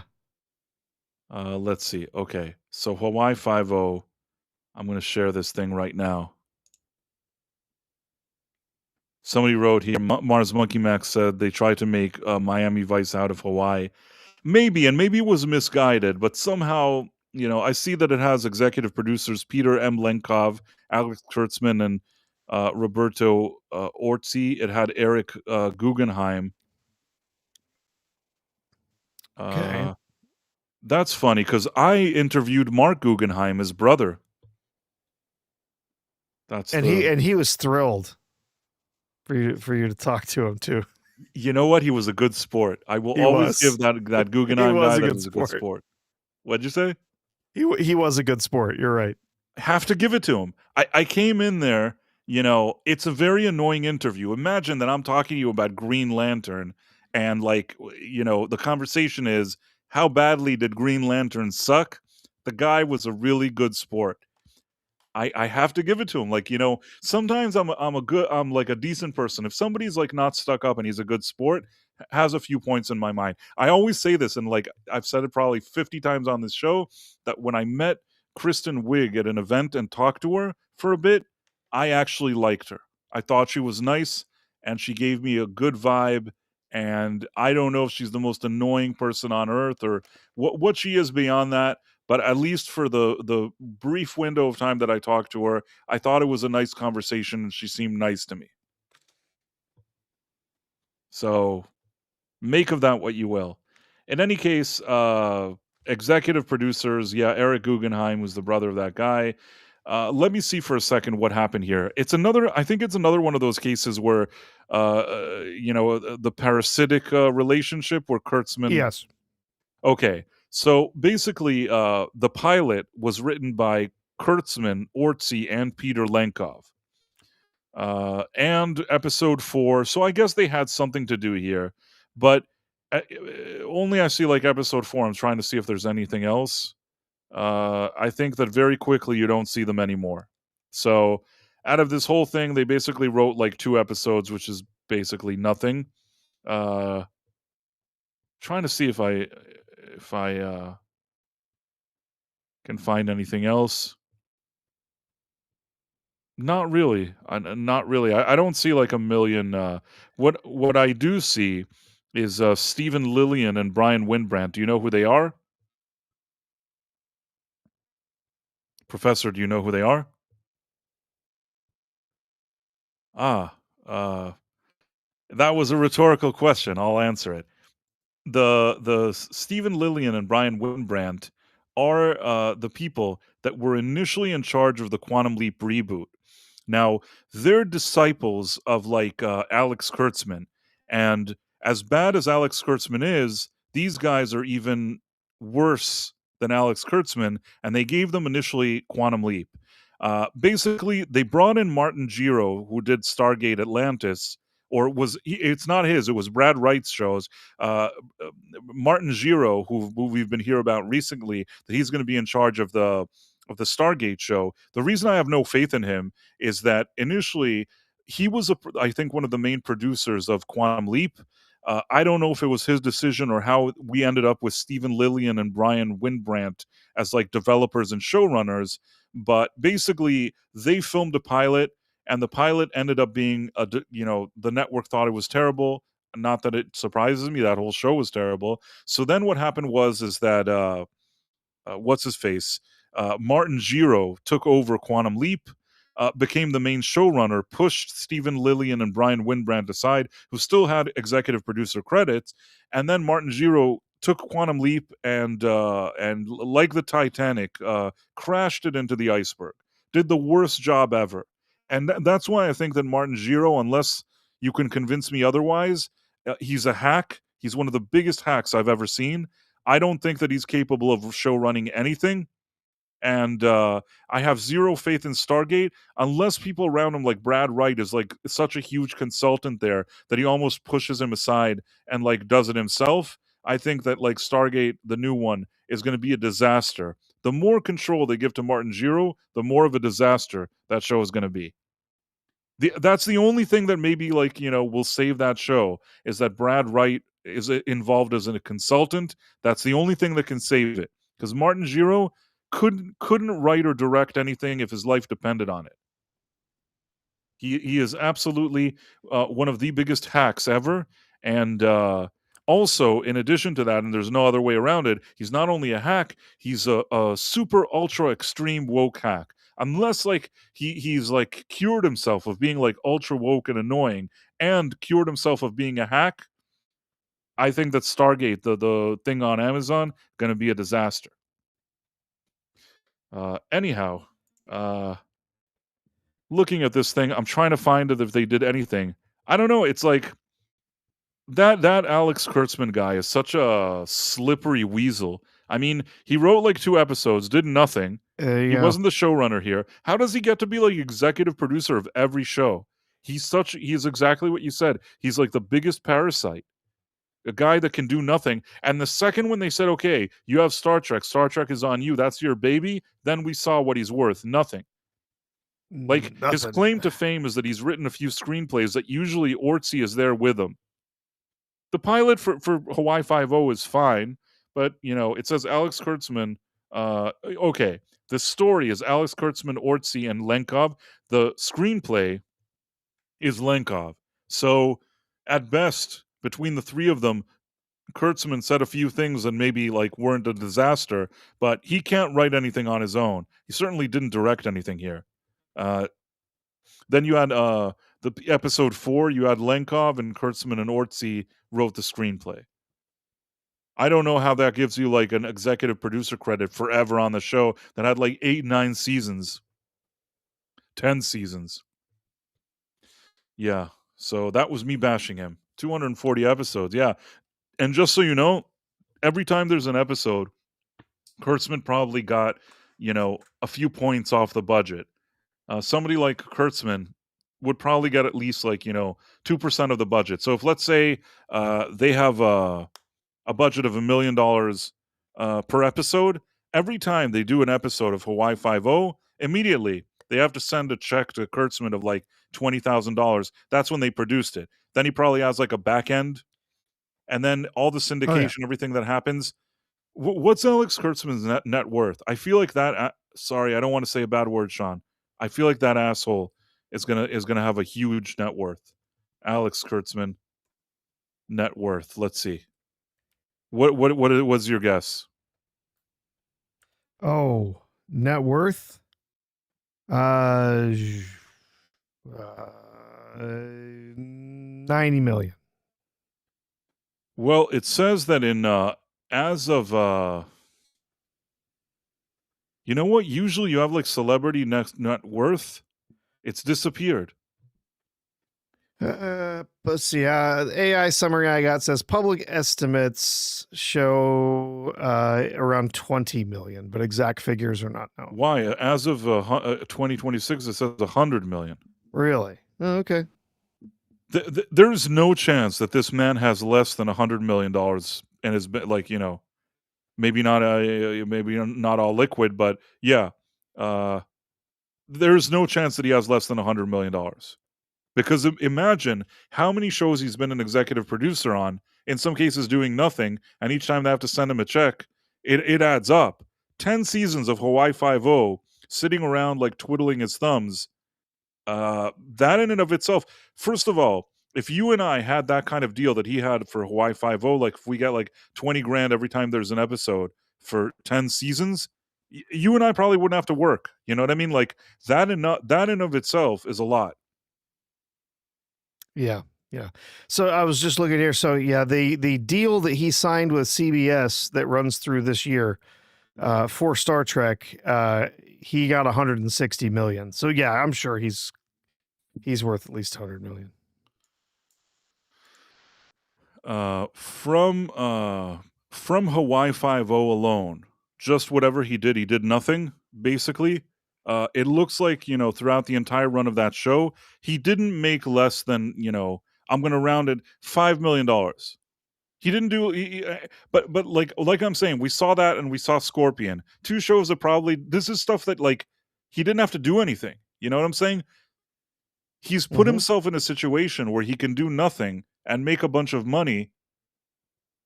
Like I said, he knows how to make money, doesn't know how to do anything creative. He's an idiot, but, knows how to make money. It feels like there's an injustice in the world. I don't want to sound like those kind of assholes. I guess it's like a capitalist society and all that, but I feel like there's an injustice in the world where this guy, like, has $100 million minimum.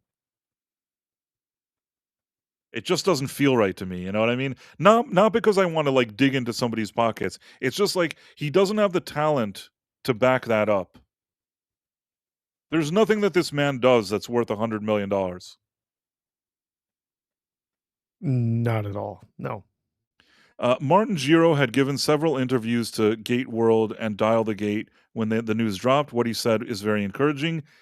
Not really. You know why it didn't? I'm also going to say I'm not like the biggest Stargate fan. I watched the movie and I only watched like a few episodes of the show back in the day. I now recently tried to get into it. I did watch a few episodes of the first season of the SG-1 show. Didn't hate it. I actually like seeing Richard Dean Anderson in the role. I didn't hate what I saw, but I need to give it some more time to see like if it's something that I really connect with. But what I'll say is that Martin Giro, for me, the part that interested me in those interviews is that they tried to address the fact that Quantum Leap sucked, and he danced around the issues of why that show didn't work. He had a lot of excuses. A lot of excuses as to why that show didn't work. He seemingly took responsibility. He's like, well, not everything I do is good. But he never acknowledged the fact that the show was like one of the wokest extravaganzas that I've ever seen. You know, uh, I really, wanted to hear more about that. Because the thing that if I was a Stargate fan, the thing that I'd want to know is that if somebody else told him, you got to make it ultra woke and we don't care what you think, you're going to do A, B, C, D and put this agenda in here, or else. If somebody told him that and he had no choice and he tried to fight it and he ended up doing what he was told, and what he was told was to put all this woke stuff in there, at least like, maybe I could give him something, not a lot, but I could give him something. But the truth is, even if there was all this woke stuff, his management of 2 years of Quantum Leap was probably one of the worst managements of the show I've ever seen, on par with Kurtzman. Completely on par with Kurtzman. So I didn't have a good feeling about him. Martin Giro, there's other thing. What's that other show that he had with what's it called? Oh, the other show he did. There's something that recently I can't remember. Blind Spot. Yeah, he did some show called Blind Spot. Blind Spot. Now, I really was worried recently. I worried about this because what happened is like it suddenly did well on Netflix and it was like in the top 10. And I said to myself, this is a disaster. This is a disaster because Martin Giro, instead of never getting like to do any work again, somebody's going to watch this and be like, wow, like Martin Giro really delivered with this show. So basically, I guess people like this Blind Spot thing. Seemed like a piece of shit thing. I tried to watch it. Seemed like a piece of shit to me, but some people like shit, I guess. Sorry if anybody liked the show. I'm sorry, but I don't want to be too personal here. I thought it was shit. Personally, Professor, in my opinion, in my professional opinion, I thought it was a piece of shit. In any case, it looks like it's just Memento, the TV show. Something like that. It's exactly that kind of like mystery box and a mystery box shit with some kind of like, police procedural. You know what? I'm gonna say something else. Maybe with this show, with his sort of mediocre skills, Jiro could get away with doing this show, and it was just good enough. Just good enough to be on NBC, just good enough to like not get canceled. It was not a phenomenal show. I think that it just did barely good enough for them. Not the kind of guy that I would then give him like this kind of time travel science fiction show. And when it comes to Stargate, I think that he doesn't deserve to be rewarded. He took like a huge, like, okay, it's not a huge franchise like Star Trek, but he took a beloved franchise and ran it into the ground. Okay. He did that with Quantum Leap. Why would he get a chance to do that again with another franchise? There has to be some kind of Mhm. like, merit-based hiring system. You ruined a franchise, you get to sit in the corner, you know what I mean? You're on the bench now. Nobody puts you in the starting lineup after you took a franchise and ran it into the ground. Yeah. It's So, it yeah, you know what? I'm willing to give some people they want to say, well, you got to give them the benefit of the doubt. Maybe it was NBC that really screwed it up. Their Destiny Captain says NBC drove the crap you got in Quantum Leap reboot. It was doomed from the start, bad premise. I'll give you all of those things. That Martin Giro was the showrunner and bowed to all of those things that the studio said you have to put all of this stuff in your show. You gotta put all of the all this woke stuff in there. You gotta put this do this show about Transformers. You gotta do this show about racism. You gotta do this show about whatever. Yeah, okay. So the studio told him to do all those things. Stargate is being made by Amazon. They're gonna do the exact same thing. They're going to come in and say, you have to make this show about politics. You have to insert all of these things. The head of the team, the SG team, has to be a girl boss. They're going to come in and they're going to tell him all of these things. And he's going to say, yes, ma'am, and insert them into the show. So what are you saying? So they're Stargate veterans. Yeah, the studio is Amazon. They're going to insert all of this stuff into the show, and Martin Giro is gonna check the boxes and give them thumbs up. So yeah, who cares? Who cares if it's so they're Stargate vets? Doesn't matter. Amazon's the one in control here, and they make utter woke, completely canon destroying garbage. Okay. Absolutely. I want to try to find this thing. I don't know if let me try to share this. I don't know if this is the right video that I want to show.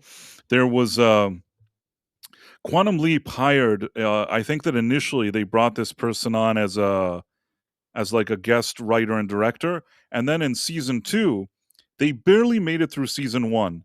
They got a renewal because I think NBC was missing a show.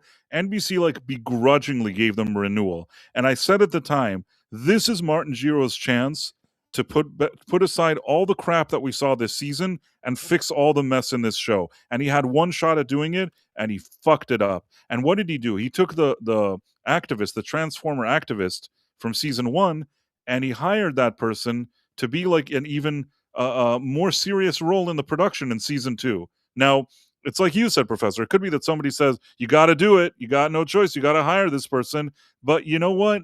If he bent the knee to that, then I have no faith in him. Do you want to see who he hired? Are you ready? Okay. I haven't watched this video. I don't know what it is, guys. Everybody in the chat, I don't know what this is. I know that it's the person that Martin Giro hired for Quantum Leap to be like a script supervisor, and also to, she directed some episodes and wrote some episodes and things like that. I hope you're all ready. This is Martin Giro's hire for Quantum Leap. Are you ready, Professor? Mm-hmm. Are you sitting down? Oh, yes. I pitched the episode at my interview. I was like, listen, I could tell you a story about, trans kids in sports, but you should consider me as a trans person who knows how to walk a mile in another person's shoes for like the whole season. It was already kind of like at the front of my mind. And then as soon as I brought it up in the writer's room, everyone was like, oh, yeah, we have to do that. That's essential quantum leap. No, I was going to shadow the director. And then our director, Morenike Jalea Evans, got pulled on their first day. And that night I texted the executive producers and I was like, look, the whole episode is about like putting someone in when they deserve a chance. So give me a chance. I'm here and I'm ready.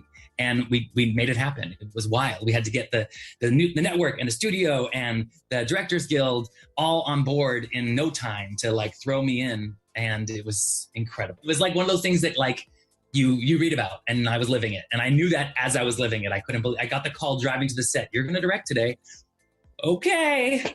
I trained as a director for the theater. So I love working with actors, and that's like always been my favorite. Just so you know, when you Google this person, they're first and foremost a Transformer activist. That's their title. Yes. Okay? Not a director, not a whatever. They've never directed anything. The producers, which is Jiro, wanted this person to direct. Are you with me, Professor? Mm-hmm. Does this look Jiro can go and sell whatever story he wants. I know what show I was looking at, and I know what I saw. And the thing is that this was a dumpster fire that most people don't even understand what a dumpster fire it was, because most people, unfortunately, I'm a huge fan of the original Quantum Leap series, you know that, but most people are either not knowledgeable in that franchise, don't care, didn't bother watching this new one. Beyond, there were a few people that remembered it fondly and watched the first few episodes and jumped ship. I was one of the only people in the world that actually watched all the episodes of this show. Whether you're woke or not, I was one of the only people that sat through this garbage and watched this shitty show. And this, that whatever you're looking at, this is Martin Jiro. You understand what I'm saying? Mm-hmm. But the thing that really blew my mind was getting to direct a crane shot. Because when you think about directing for the camera, it's like when you work with a crane, you've made it. And so when we got to do the basketball scenes and we had this big giant crane like sweeping through the players and the crowd, and I was like, how is this my life? You're saying, why did the director get pulled after we did a really huge casting search. Actually, I worked with the studio to create like a social blast so that we could get the broadest reach possible. Let's see.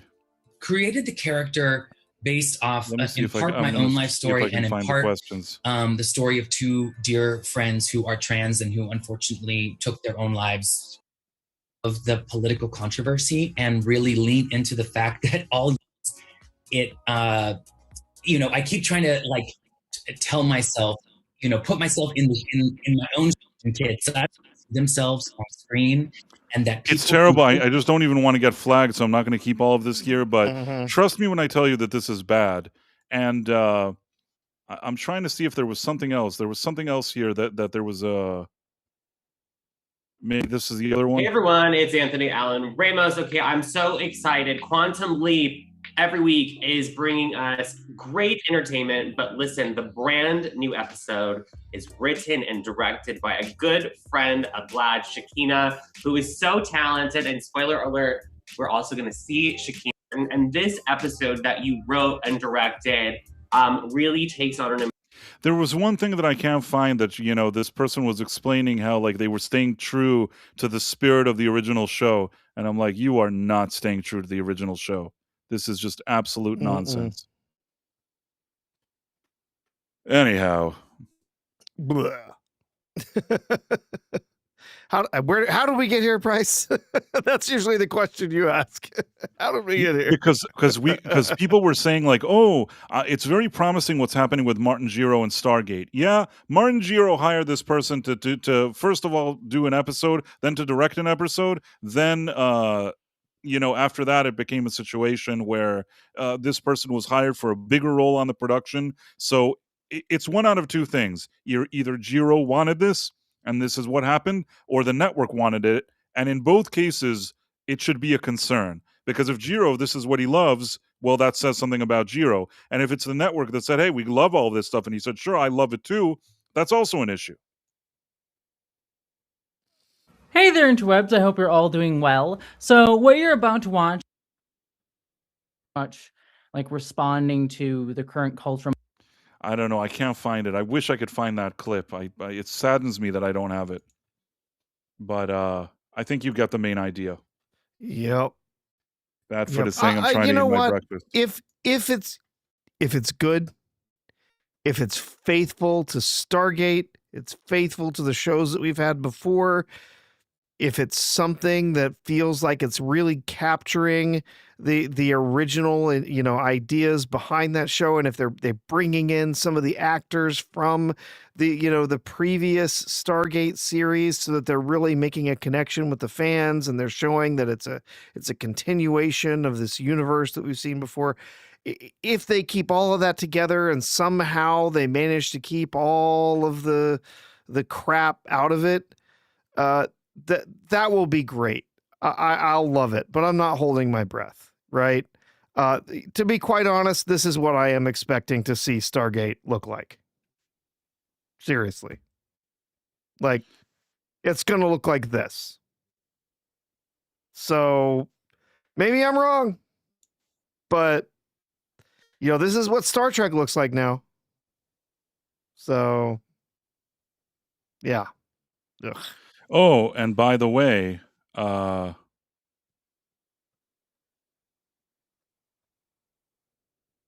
the way, do we have some more super chats? Did we get to all those? oh wait, I don't know if we did. Sorry. Let me see what's going on. Oh, we do have super chats. Sorry guys, I know it was too much. It was too much. I'm sorry I showed you all of this, Professor. You had to show me that creature that wrote that episode, didn't you? Yeah. Had What to can go I there. do, man? Stargate Academy. That's right, Headcase. Yeah. I am still telling you that I think that this wasn't a situation that the network made him do it. I think that he did it on his own, if you understand what I'm saying. A true believer, perhaps. He's down for the cause, down for the struggle. Yeah. I guess so. So we have the Dead Man for $4.99. Thank you so much. Kurtzman deserves credit for the man who fell to Earth. Remind me, what is that? I don't even... Give me a second on that. The Real Head Guy says, what do you guys think of casting new Supergirl show? Is there a new Supergirl show? I don't even know. A new Supergirl show or the new Supergirl? The new movie? Movie. I mean, the movie... I wouldn't probably, that girl wouldn't be my first choice, the one that they chose. But even if you chose her, making her a drunk jerk doesn't seem like what I would do with her. So I can't really evaluate what I think about that situation. Then there's Karate Werewolf. We'll know when we see the casting for Stargate. If this person that we just saw is involved in Stargate, I think that would be it. But let's see. Let's see what happens with this thing. Like, if they announce that this person is involved in that production, it's done. You know what I mean? Like, I have no faith whatsoever if that's going to be the case. Yeah. Did we get the one from Murrockstro? Did we get that one? Up at the top. Scroll up just a bit. Yeah, there we go. Why does the poster of Starfleet Academy remind me I think I read it before, but yeah, why does that poster of Star Trek remind me of a show you'd see at 8 p.m. on Tuesday night on the CW? That's not screaming Star Trek to me. Yeah. I'm sorry if I didn't read it, but we're reading it now. The Star Trek, it does look like a CW show. And considering that CW shows usually are cheaper than what the Paramount budgets are, I think that that's very embarrassing for Kurtzman, that it looks like a CW show. I mean, it really is that bad. It really does feel like some cheap, CW teen drama where the whole show's going to be about how this guy broke up with this girl and she got revenge on him by sleeping with some other guy, and yeah, there's all the drama, relationship stuff, and we've got the lead character who's this old lady who feels bad about what she did, and now she wants to make it good by taking the kid. And can you hear me, Professor? Yeah. I have a pinwheel situation. Oh no.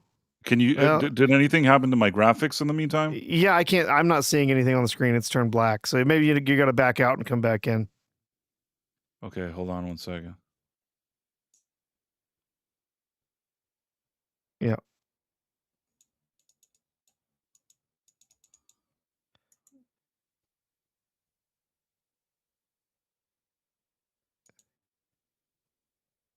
Are you still there? Yeah, I'm still here.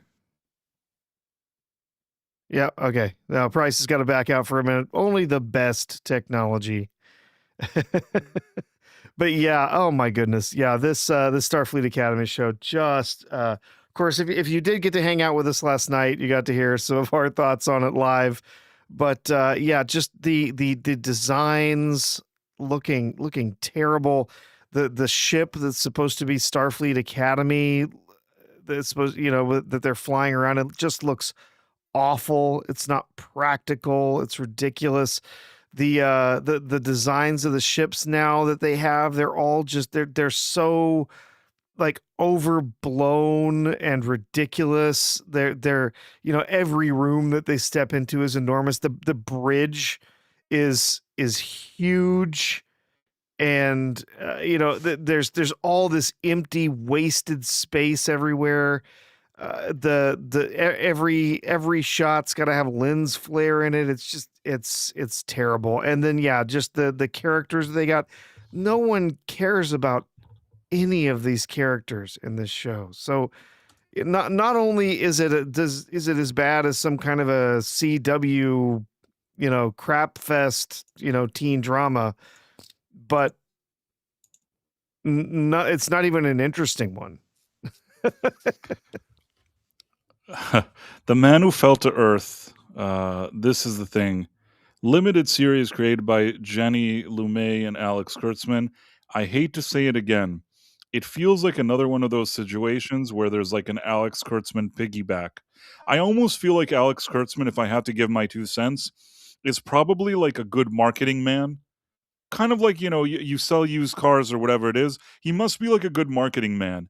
A lot of times, maybe you want to get a project off the ground, it's not really working, but you team up with Kurtzman. Kurtzman schmoozes the right people, gets into the right meetings, sells the project, and once it's sold, basically sits around, collects checks, and disappears.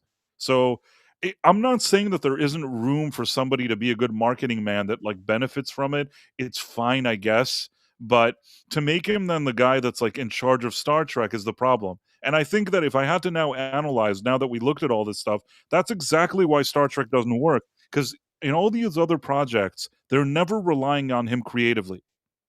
Do you get what I'm saying, Professor? Yeah. He is a marketing man. That's all he is. And he doesn't know anything. He doesn't know enough about any of this stuff. Let's look at Man Who Fell to Earth. He's the used IP salesman.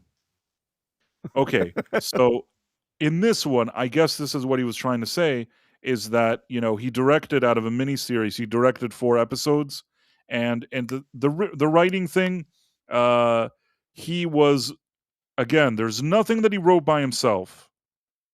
The first 2 episodes, this Jenny Lumet and Alex Kurtzman, and I suspect, just my instinct tells me, is this Jenny lady is probably the more dominant creative person here. There's probably a reason why her name is first.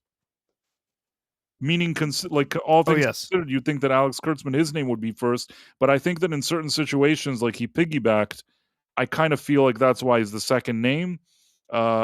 In the other episodes, there's 3 people writing like the screenplay, whereas he's the third name on all of them. And yeah, I guess maybe he could direct. He directed it, and I've never watched it, so I don't know if this is good or bad. But what I'll say is this: I'm not convinced that this is a very much an Alex Kurtzman centered production, as much as he again piggybacked. And not only that, keep in mind this happened in July 2022. So at this point, Kurtzman, whether you like him or not, already has like a resume. He joins a production. He's like, "Listen, I'll work with you on this, Jenny. Don't worry. We'll work on it together." And he gets his checks and brings his name to it.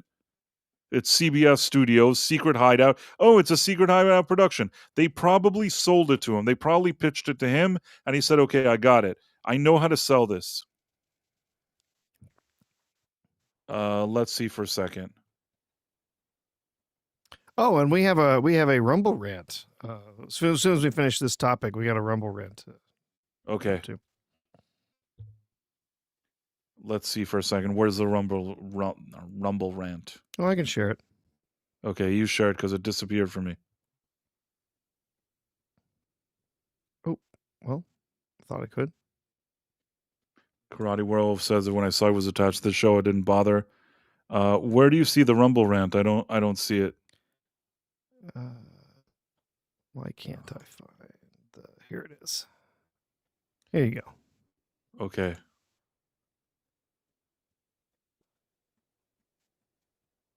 Yes. So we have some late guy, Long Island 90. Nice to see you again. Seems that Star Trek went from mature written military dialogue to some LOL, we are silly dialogue. Gross. You know, it's not a mistake why this happened. I'm telling you again, it probably would have been better if it with Star Trek, they would have attached a few people that he could just attach his name and let them do the job if it's people that are competent. You know what I mean? Like if he wasn't such a egotistical, annoying jerk, he could have taken somebody like a Terry Metalis and said, "Hey, we'll put both of our names here, but it'll be like your show, and you do the thing, and I'll just go and smile and wave and make sure that the studio gives us money. You then do the real work." It's fine. You could do something like that, but somehow, and maybe initially he thought he would do something like that with Picard season 3, that he thought that there was no way to salvage, so he thought, "Oh, whatever, I'll do this." Once it did well, though, his ego got the better of him. It's the worst combination because he's incompetent and has a big ego and a lot of money. So these are all not good things, in my opinion. Anyhow, thank you very much, some late guy, Long Island 90. I really appreciate that.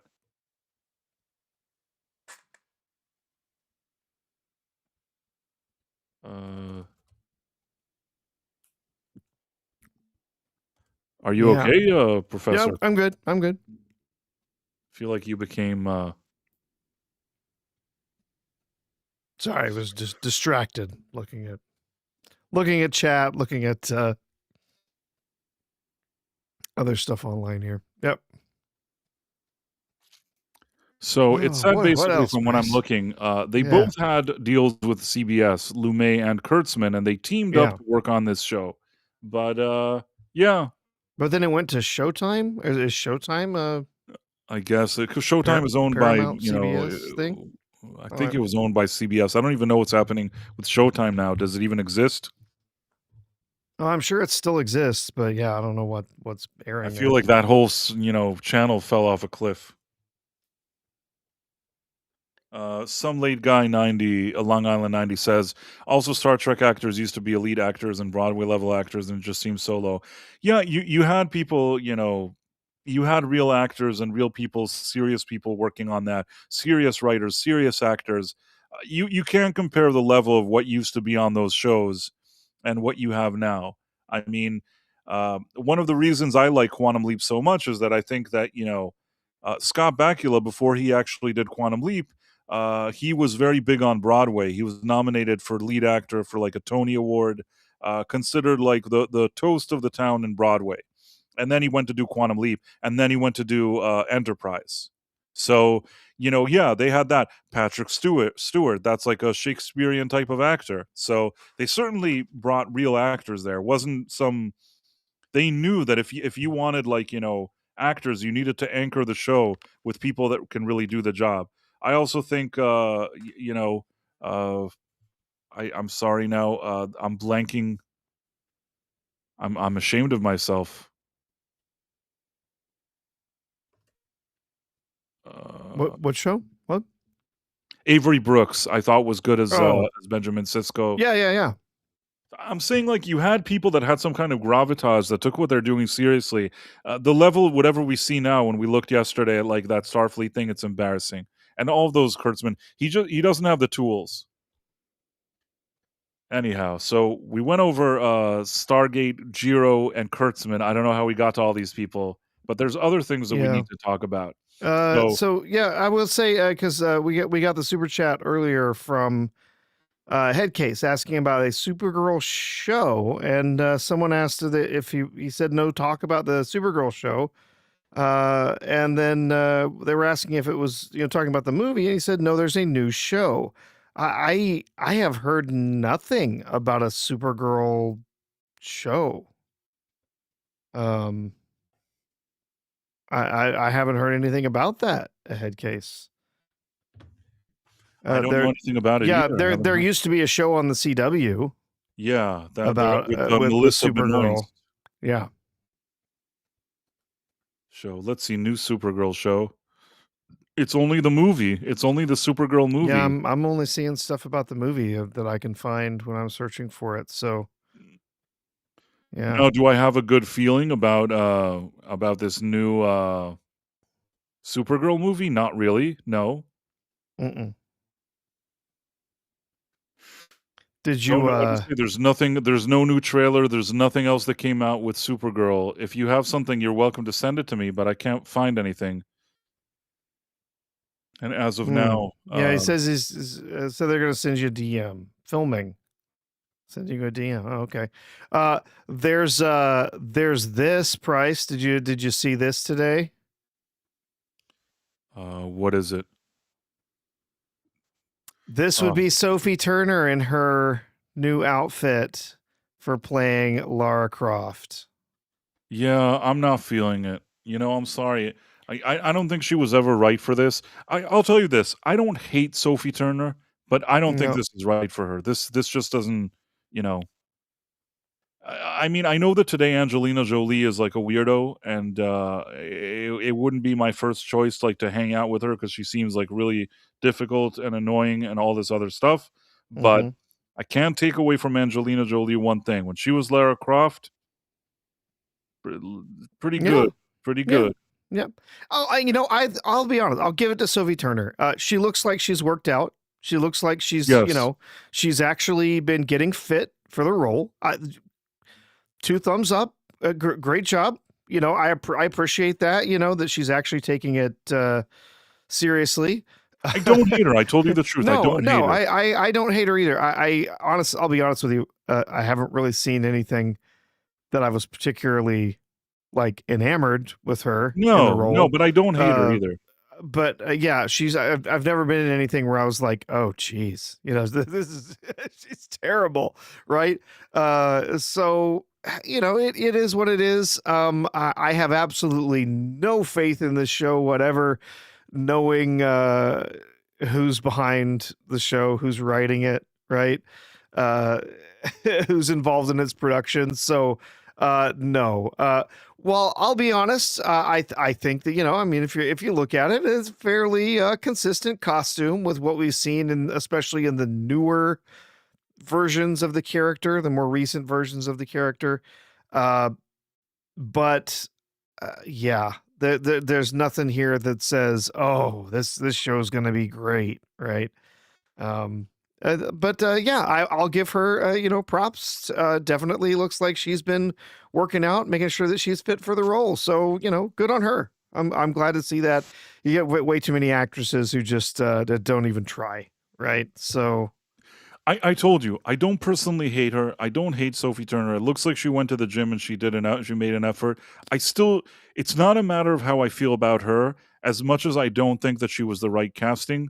You have here the 3 Lara Crofts from live action. On the right, you have Sophie Turner. Then you have Alicia Vikander, whatever her name is, and then on the Yeah. left, Angelina Jolie.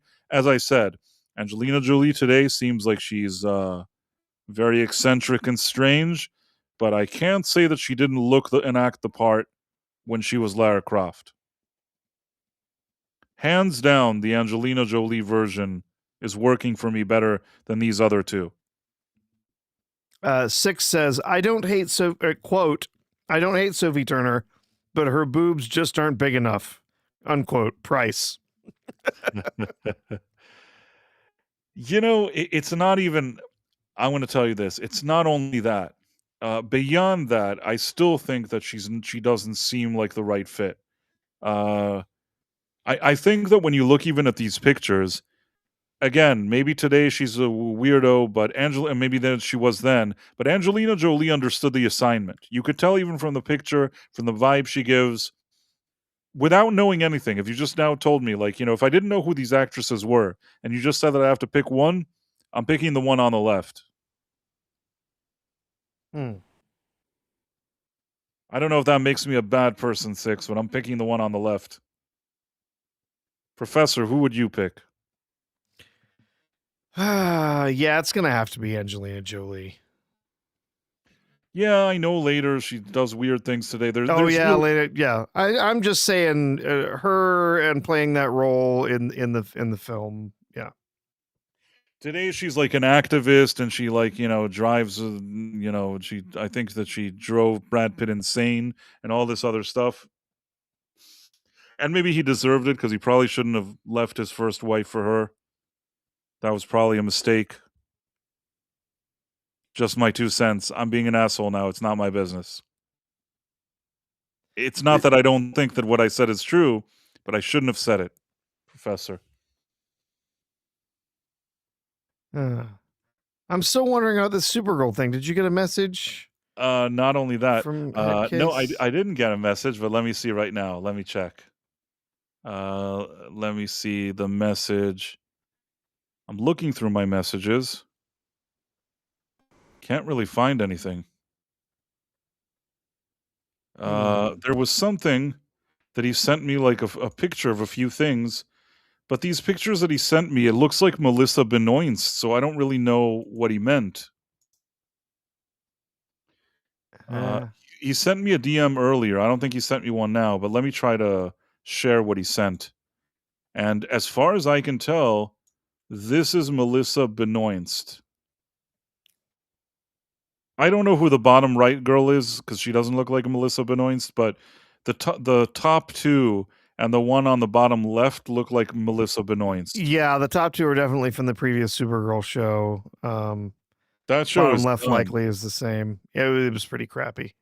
I only watched like 1-2 episodes of it, maybe.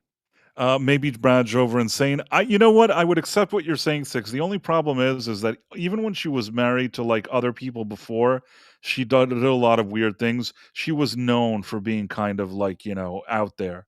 It's just that I think that her out there stayed out there. It's just like she evolved and she does other type of things now, but she's always been not.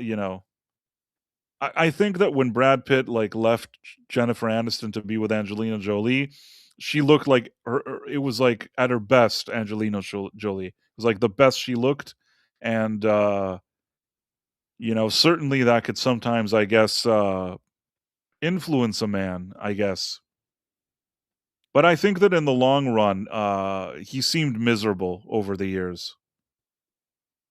Now you could say, "Well, maybe he's a douche and he seemed miserable," but I don't know. I don't know. I feel like she was more annoying than him. It takes two to tango. Maybe he's annoying too. If my instinct tells me that Angelina Jolie is more annoying. Yeah, she'll adopt more kids. First of all, that's always like a red flag. She adopted like 70 kids. Lady, do your acting thing. There's no way you can like, really pay attention to all these like kids you adopted from all these different places. I don't know. I don't want to be mean. Maybe these kids are happy, but if I had to gamble on it, I feel I'm not sure. Maybe it was better than I don't know. Anything I say now, I'm going to be a douche, so I better shut up. But it seemed like I feel like he got more than he bargained for, Brad Pitt, and the proof is in the pudding. True. From the second that he was with her, his career like fell off a cliff. Like even when he was like on set making movies, he looked like every line that he read, he looked like he wanted to go to sleep. The second that like they parted ways, he was like suddenly he's in what's his face, Quentin Tarantino, Once Upon a Time in Hollywood. He did F1. Suddenly, like he looks like he's Brad Pitt again. even though he's like much older. He seems to have like at least some of that like charisma, charm, whatever it is. A little bit of it came back to him, and I honestly think that has something to do with it. He seemed depressed earlier. Now again, maybe still difficult douche. Maybe she did not be credible. Did not what? Are you saying she didn't drive him crazy? Who knows? Some people love kids, not me, but some people. I see. Not sure what we're talking about, Six, but I probably said some things that were insensitive, and I that happens sometimes. In any case, even if you're hot, it doesn't mean it's worth it. Sometimes, F1 was fire, and so was the soundtrack. Well, I'll say that the movie was good. I don't know.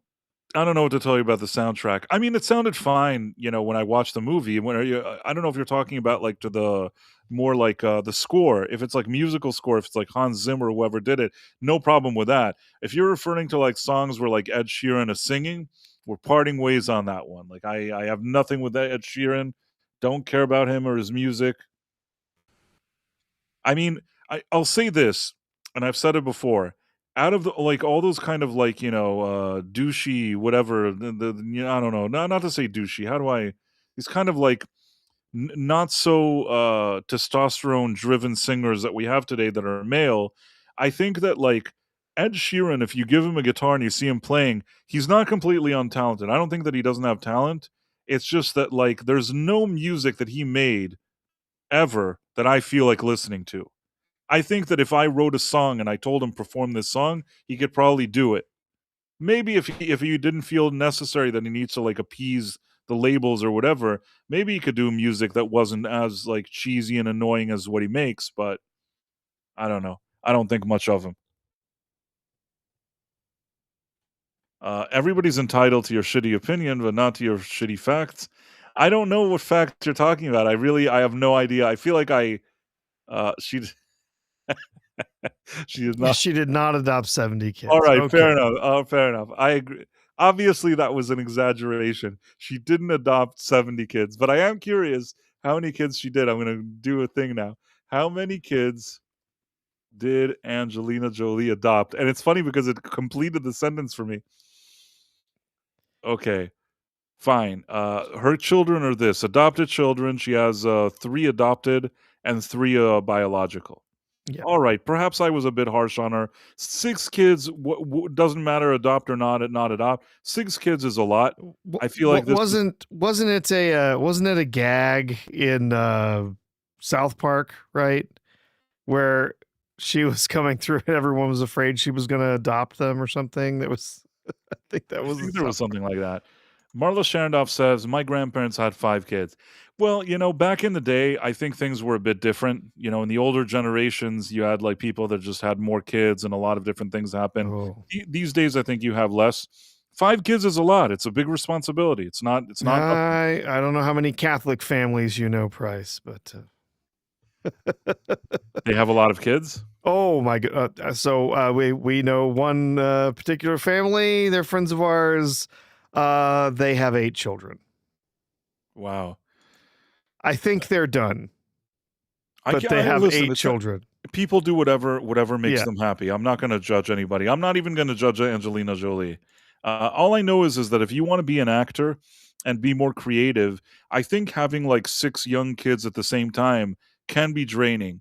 And I'm sure Brad Pitt likes his children and all that stuff, but I do feel like those years where you heard her adopting every again and then another baby and then adopting another one, whatever, he seemed really tired, and I feel like it even influenced his acting. All I'll say is the second they parted ways, he seems like he's rejuvenated, in my opinion.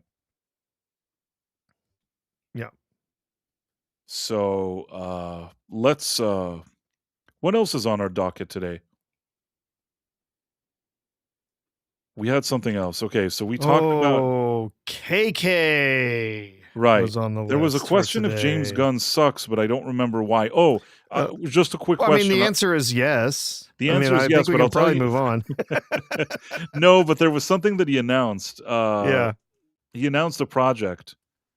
It's like all I know is that most people are always telling me that Tom King guy, nobody thinks he does good work, but yet James Gunn wants to do everything that has to do with with Tom King. So I don't know if you saw this, but he announced a new animated show. I'm surprised that he even announced this. I don't know if it's already happening or he's going to even happen. Uh, are you seeing this? Yeah. So it says, James Gunn, the world's greatest escape artist, made his debut on this day 55 years ago in 1971. Happy anniversary to Mr. Miracle, who debuted in Mr. Miracle #1, written by Marv Wolfman and Jack Kirby, with pencils by Jack Kirby and inks by Vince Colletta. Soon to be seen in our DCU animated show based on the 12-issue comic book series from Tom King and Mitch Gerards. I don't know.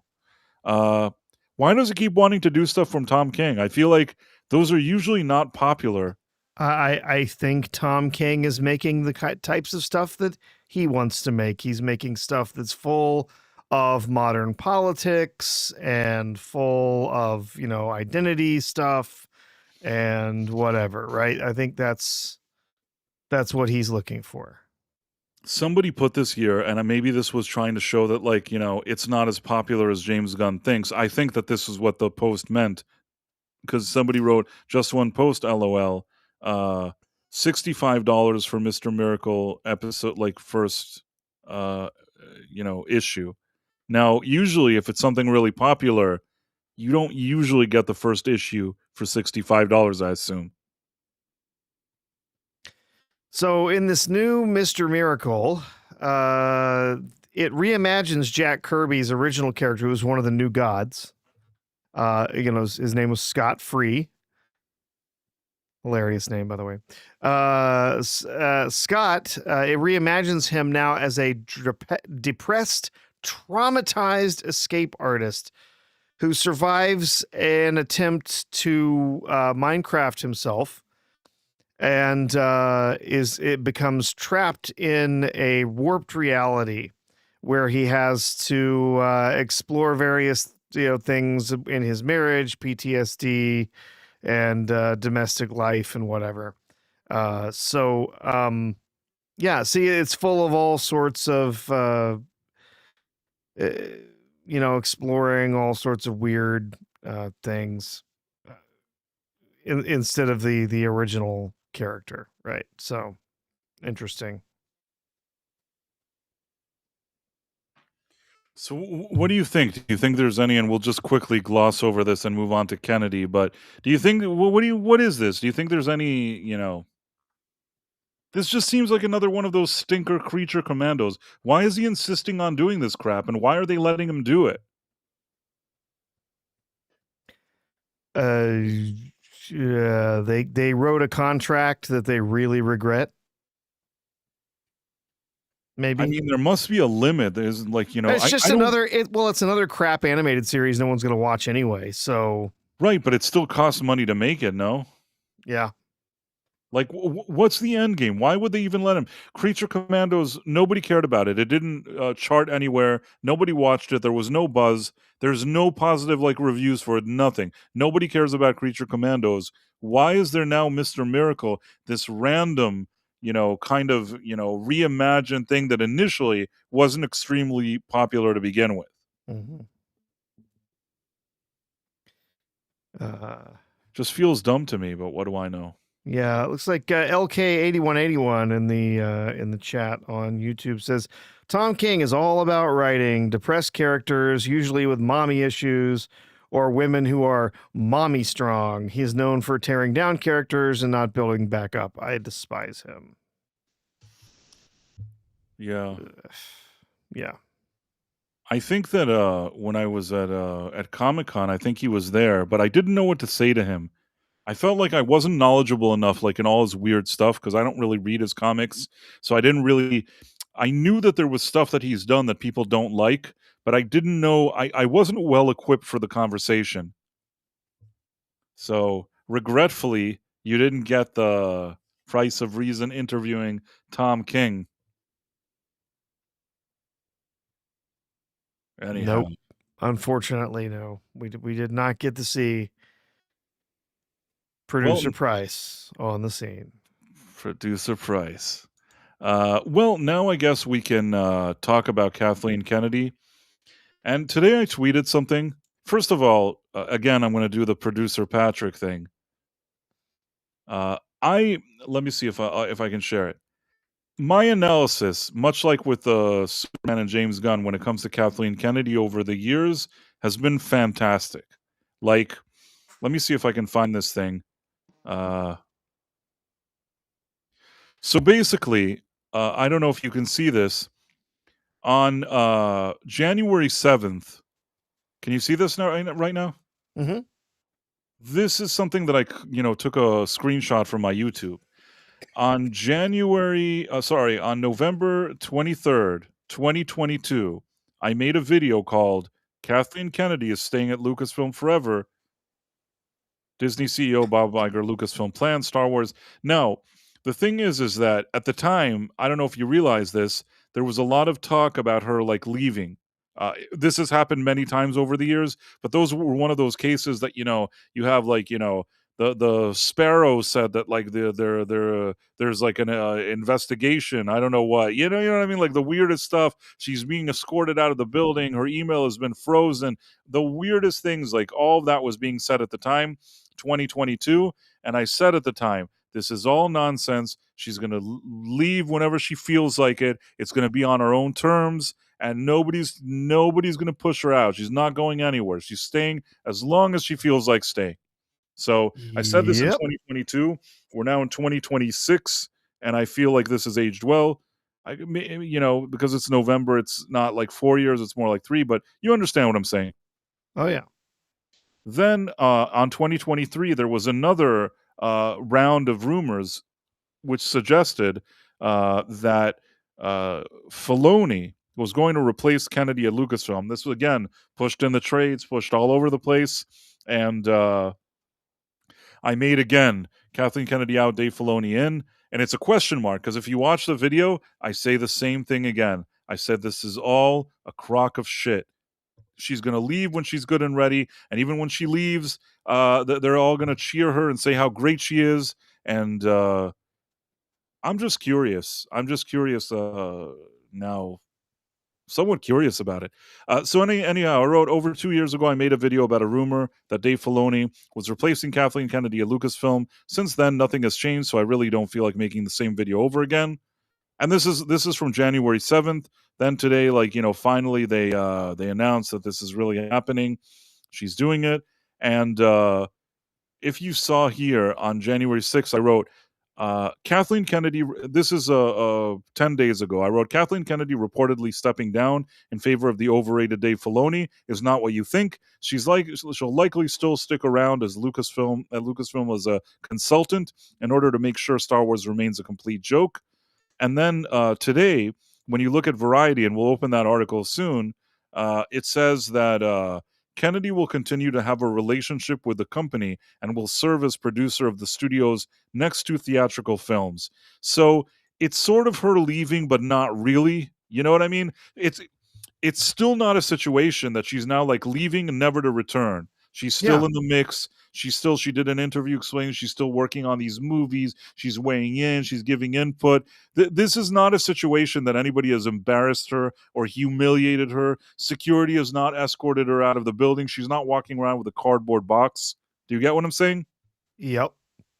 She's not going anywhere. She's going to keep the office with the 2 showers. Exactly. Yeah. She's not going anywhere. So I want to share this thing, because this is one of the most annoying things, and it's exactly what and it shows you again.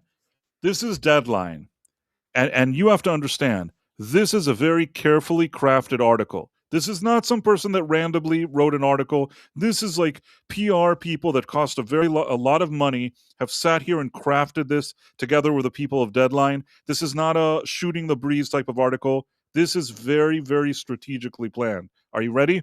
Yep. Exclusive. And notice every single thing that you're going to hear it's like a PR team crafted this. This is not, there's no just random sentence here. They want to create a picture, and I'm going to tell you what the picture they want to create is. The picture is Kathleen Kennedy is the best thing that ever happened. She's fantastic. She was fantastic in Star Wars. She's leaving now on her own terms, and she's still the best, and she's going to continue to be the best forever. Are you with me? Yep. Exclusive on a rainy London day. In December, not 2 hours after wrapping Star Wars Starfighter with director Sean Levy and a cast headed by Ryan Gosling, Kathleen Kennedy was ready to discuss the long-in-the-works transition of Lucasfilm. Right out the gate, she's not retiring. She didn't step down. She's right here. They're wrapping a movie right now, and she's the big honcho. Do you get what I'm saying, Professor? It's a transition. It's like, and the article hasn't even started. They haven't even explained that she's leaving. First of all, they want you to know that she's right now when we're reading this article, she's on the set there, and everybody's telling her that she's the best because she's the best. Okay? Then the next thing, she's handing the reins. I'm telling you, PR people that get like probably from her tens of thousands of dollars a month, maybe in her case even more. This is millions of dollars, like PR people, okay? The best money can buy. They've crafted this. She's handing the reins to her longtime lieutenants. Notice, she handed the reins to them, to her lieutenants. They're people that work for her. She mentored them. She nurtured them. And now she's finally giving them the reins under her terms. And she's still on the set working on Starfighter because she's the best. The Disney division will be run by Chief Creative Officer Dave Filoni. And on the business side, Lynn Brennan, a sharp Welsh executive who has been Lucasfilm Executive Vice President and General Manager after 16 years at ILM. So they've been working with her for years. Kennedy has been their boss, and now her lieutenants are going to get the reins from her when she's good and ready. Kennedy has been getting them ready for a couple of years. Professor, notice, do you see what's going on here? Mm-hmm.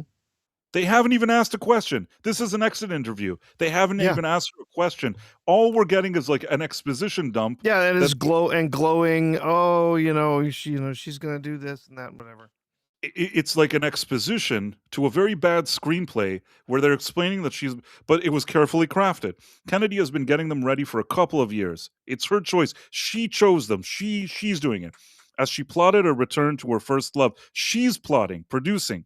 See, the only reason she's leaving now is because she's so busy and there's so many things on her schedule that she needs to do, that she needs to take a step back. That's why she plotted this whole stepping down and prepared her lieutenants, which she's mentored, to take over now that they're ready. She's going to give them the reins. She's still on set working on Starfighter, telling Sean Levy what to do, but when she's good and ready, she's going to give them the reins.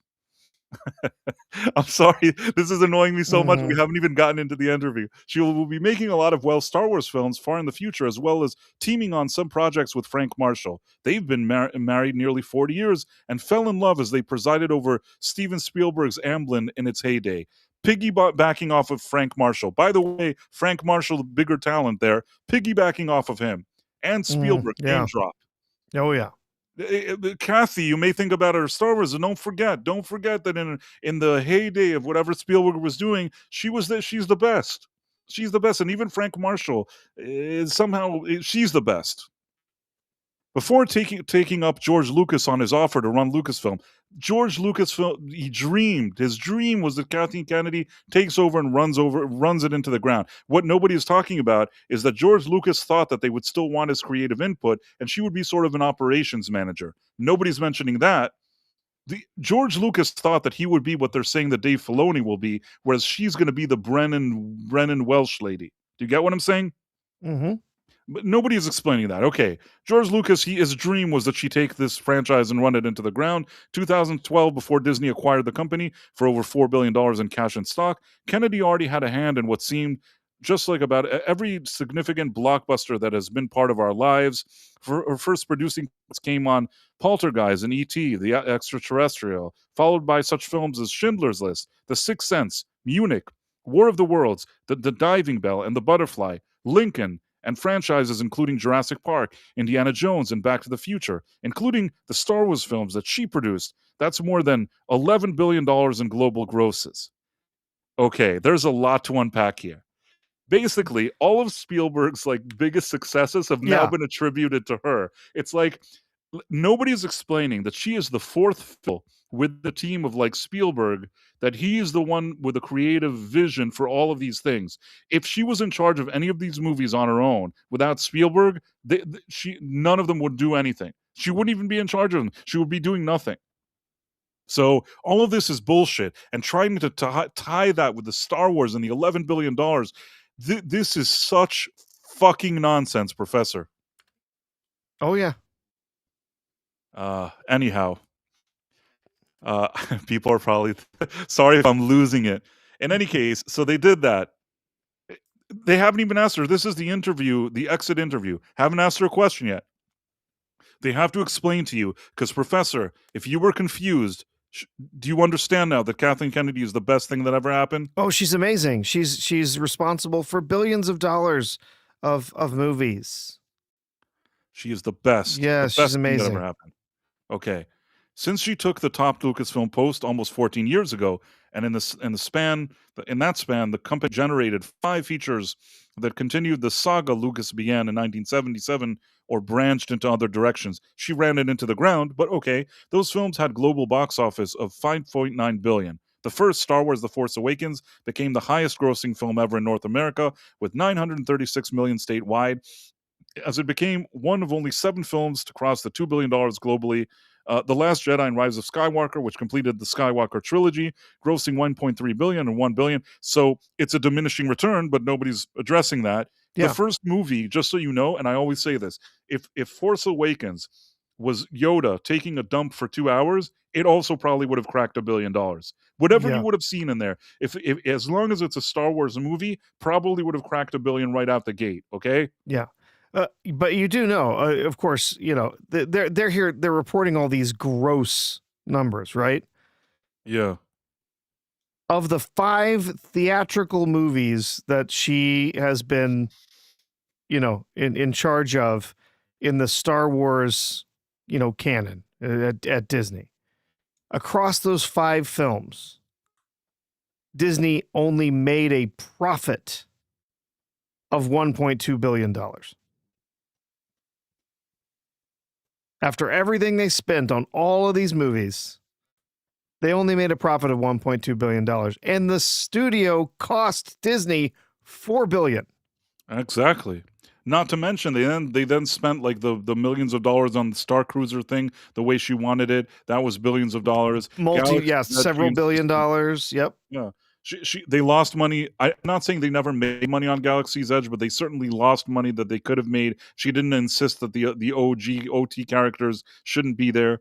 Almost every decision of hers was a loss. Not to mention those Disney Plus shows, The Acolyte, things that cost like, you find out, like 500 million, 600 million, things like just billions and billions of dollars evaporating. And yet in this article, you think that she, like, you know, they want you to know she made like $11 billion herself personally. Given the high expectation of a rabid fan base, again, now they have to throw the fans under the bus again. Every development project and creative attachment has gotten high levels of scrutiny, ratcheting up the stress level. It's like, this is obviously her people put this shit in there. There's no real reporter in the world that consider themselves any kind of reporter of entertainment or anything that writes that. This is shit. Who wrote this in Deadline? Who wrote this? Who's the person that wrote this shit? Mike Fleming Jr. This is shit. Nobody should ever trust one word. You're the editor at large. Nobody should ever trust one word you have to say. Anyhow, sorry, Professor. I know I'm losing it. Follow up the accomplishments, but the accomplishments are undeniable. They're very deniable. They're absolutely deniable. Following a Disney mandate to broaden into television and build Disney Plus, Lucasfilm series Lucasfilm series, including The Mandalorian, Andor, and others, have garnered more than 90 Emmy nominations so far. She made a bunch of shows that were all garbage, that received the worst reception, that everybody hated. The Mandalorian, just from what I recall, was basically a Hail Mary pass to try to save Disney Plus, which, if I remember correctly, it was Bob Iger that pushed for Jon Favreau, who was busy doing those kind of live action Jungle Book and Simba and whatever it is. And they said, can you do something with Star Wars? Because they were under the impression that he can at least maybe make them a few dollars. And that first season of Mandalorian somehow was all right. I don't think that it was like mainly Kathleen Kennedy that was responsible for that first season's success. The show still went off a cliff, but I actually don't think that she was like, that was the one time that they told her to shut up. And Andor, again, Andor is not the worst thing I've ever seen, but if all you have after 14 years is Andor, a show that, in spite of people complimenting it, was so much full of filler, moved so slowly, with so much crap in there. Were there some good scenes in it? Were there a few good ideas? I guess. But, was it great? Was it something like spectacular? No. And when you think of Mandalorian, season 1 was good. Season 2, okay, I guess. Season 3, off a cliff. And 90 Emmy nominations. She's Mrs. Emmy. The expansion also included, and nobody's mentioning all those the Acolyte, Ahsoka, all that shit. Nobody's talking about that, right? The expansion also included 5 animated series, the Disneyland and Disney World attractions, Star Wars Galaxy's Edge. She insisted she didn't want original characters, and they lost money because of that, and the cruiser thing that they lost money on, billions.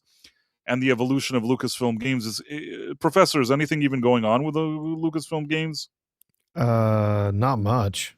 No, they've handed off just about everything to other companies to develop. So all I know there was this Outlaw game, which is shit. Yeah, it's terrible. Yeah, disaster. Kennedy has been discussing the succession plan for 2 years with Disney's Bob Iger and Alan Bergman, and now the succession will finally happen in the early part of 2026. Here she explains to Deadline why now and what's ahead for her. So that was just the exposition, which was very organic. I'm sure Mr. Fleming, the editor at large, he absolutely this is an organic article that he wrote. Didn't get any kind of pointers. He didn't get any text in advance from her PR people. He decided that that's what he wanted to write about her, correct? No, of course. This is what he wanted. That's the editor at large. Deadline. Yeah. Lucasfilm has percolated a lot of future Star Wars films and generated many hours of Disney Plus series in recent years. Talk about this combination of Filoni and Brennan, and you finally loosening your grip on the reins. This is already annoying me. 2 years ago, I went to Bob and Alan to figure out what the transition plan would be, and I made the recommendation that it be Dave Filoni and Lin-Wyn Brennan, the latter of whom have been running the business alongside me. She comes out of ILM 60 years, general manager, then general manager of Lucasfilm. She has been my key financial partner. I mean, I wouldn't be so proud. You guys lost billions and billions of dollars. You're making it seem like she's some financial mastermind. My business partner running the company, again, not the flex you think it is. Dave is the perfect person to transition, but he hadn't made a movie, and I worked very closely with him, beginning with Rogue One, to get him a feel of how live action works. His background is animation, as he worked with George in Clone Wars. Yeah, he's animation. That's why I don't know what he's going to do with a live action. He's very talented and immersed in Star Wars, and he and Pablo Hidalgo, the fact that she even mentions Pablo Hidalgo is, and this is just my personal opinion, one of the biggest weasels I've ever seen. That she feels free to say his name here. And just so you know, and this is, again, my personal opinion, I think if that Gina Carano thing would have moved forward, Pablo Hidalgo, his name would have come up a lot, but not in the good way that you think, Professor. No, Hidalgo's a joke. He was, as it says here, he's a walking encyclopedia inside the company. No, he's terrible. He's absolutely awful. He can't keep canon straight. He can't keep characters straight. He can't keep timelines straight. That was supposed to be his job. That was his only job. He had one job. And he blew it over and over and over. He and Pablo Hidalgo are like the walking encyclopedias inside the company. They always have the answer when you ask, "How can I do this with a lightsaber?" or "What colors were the sabers?" This is just seems like, the dumbest conversations, and it shows you how much she doesn't understand about Star Wars herself, or anything else you need to know with what has come before. Dave has now spent all the seasons of The Mandalorian working with Jon Favreau, who's been a great mentor to him. And then he went off and did Ahsoka, which was a disaster, which came from some stories he was telling in Clone Wars. Clone Wars started with George Lucas, which is why it wasn't a complete disaster. I actually like Clone Wars, but again, I think that we've seen what happens when Dave Filoni is left to his own devices. He's not strong enough. He was able to create the season 1 of Ahsoka disaster, and now he's finishing directing some of season 2 and writing all the episode. He finished that in October. Well, I don't have many hopes for that. But my point is, we've been talking about this for 2 years. Deadline: Bob Iger retired and was replaced and then came back. Kennedy: that is not happening here. I told everybody I would stick around a bit longer than I had intended, but I'm so ready to go off and have the chance to make lots of movies. It's like, again, the picture is clear. Kennedy, everybody wants her to stay because she's the best. And she told him, listen, I'll stay longer to make sure that this thing is running. Yeah.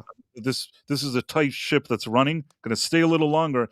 I have to go though. I'm not gonna stay here forever as Lucasfilm president, even though you want me to. You're desperate for me to stay. Yeah, I they have want to her to go. stay around so bad. So bad But- because she's making $11 billion, Professor. But she's just so, she's so passionate about her creative work, all the work that she's done creating these movies that have made Disney so much money. She wants to be back out there helping make these creative decisions and making movies. Yeah. Yep. I want to do more movies, and I want the opportunity to get back to a kind of eclectic group of movies the way I used to. I'm looking forward to working with Frank again on some stuff. He's been doing lots of documentaries and having a ball. I'm also interested in seeing in new technology, I have to say. So this is also, if you're thinking that this is some lady that's past her prime, that's in her 70s, doesn't know what's going on, AI. She's at the forefront of AI, Kathleen Kennedy. Yes, I am interested in exploring using those tools in responsible ways and working out the complications around trying to figure out what we're going to do in terms of protecting artists' rights. That is vitally important. But at the same time, there's nothing more exciting than having new tools that can expand on what you're capable of doing in terms of creating visual language around stories. I don't even think she wrote this. I feel like somebody else wrote this. I'd be surprised if she even constructed these sentences. I've had a unique opportunity to be around a lot of that over the years and witness those changes. I genuinely feel like we're entering that moment again where we're going to see things we've never seen before. I just think that's really exciting. Let me tell you what I think about this interview. There's two types of interviews. There's the one that somebody sits with a microphone and actually has an interview, and there's one that you get an email and then you send responses. This is a PR team answering. I've no seen question. Kathleen Kennedy, This is crafted. There's no Crafted. question. A team of minds sat here very, very carefully, and they've probably been doing it for a while, not in 5 minutes. This probably went through many, many revisions, with each sentence landing to present a certain picture. The picture is Kathleen Kennedy is on top of the world. She's on top of her game. She has decades ahead of her where she's going to make the best movies. She's made billions for everybody. They're begging for her to stay. She's on top of all the latest technologies. She herself prepared this transition. She plotted it, as they said. She planned it. And now she's going to do things on her own terms. And everybody wants her to stay because she's the best, but she has to move on, even though she's the best. I know how stupid. I know how stupid it sounds. This is what it is. This is 100%. And they sat there in a room, and those executives, the PR executives, the companies, this is what they talked about. Deadline: is there some past breakthrough that compares the potential game-changing storytelling elements AI could bring forward? It is somewhat comparable to when we did Jurassic Park, because it was a collision of innovation that George was doing already in terms of sound and picture and editing and all the areas of digital innovation that he really spearheaded. And when we had the opportunity to do the first CG shot ever in the movie, when John Lasseter was at ILM at the time, and we did Young Sherlock Holmes, there was this stained glass window, and the figure in the stained glass window stepped out onto the church floor. A lot of people don't remember that that was, in fact, the first CG shot. Oh, I remember that it was. I don't know what credit you're taking for it. It didn't have anything to do with you. Yes, that is true. That was an early version of CG. You were not responsible for it. Absolutely thrilling. And what emanated after that was 3 years of discussion and R&D to get to the point where we could create Jurassic Park. I watched that whole evolution and was part of seeing that change, very carefully crafted, because she's not the one that did any of this. You know what I mean?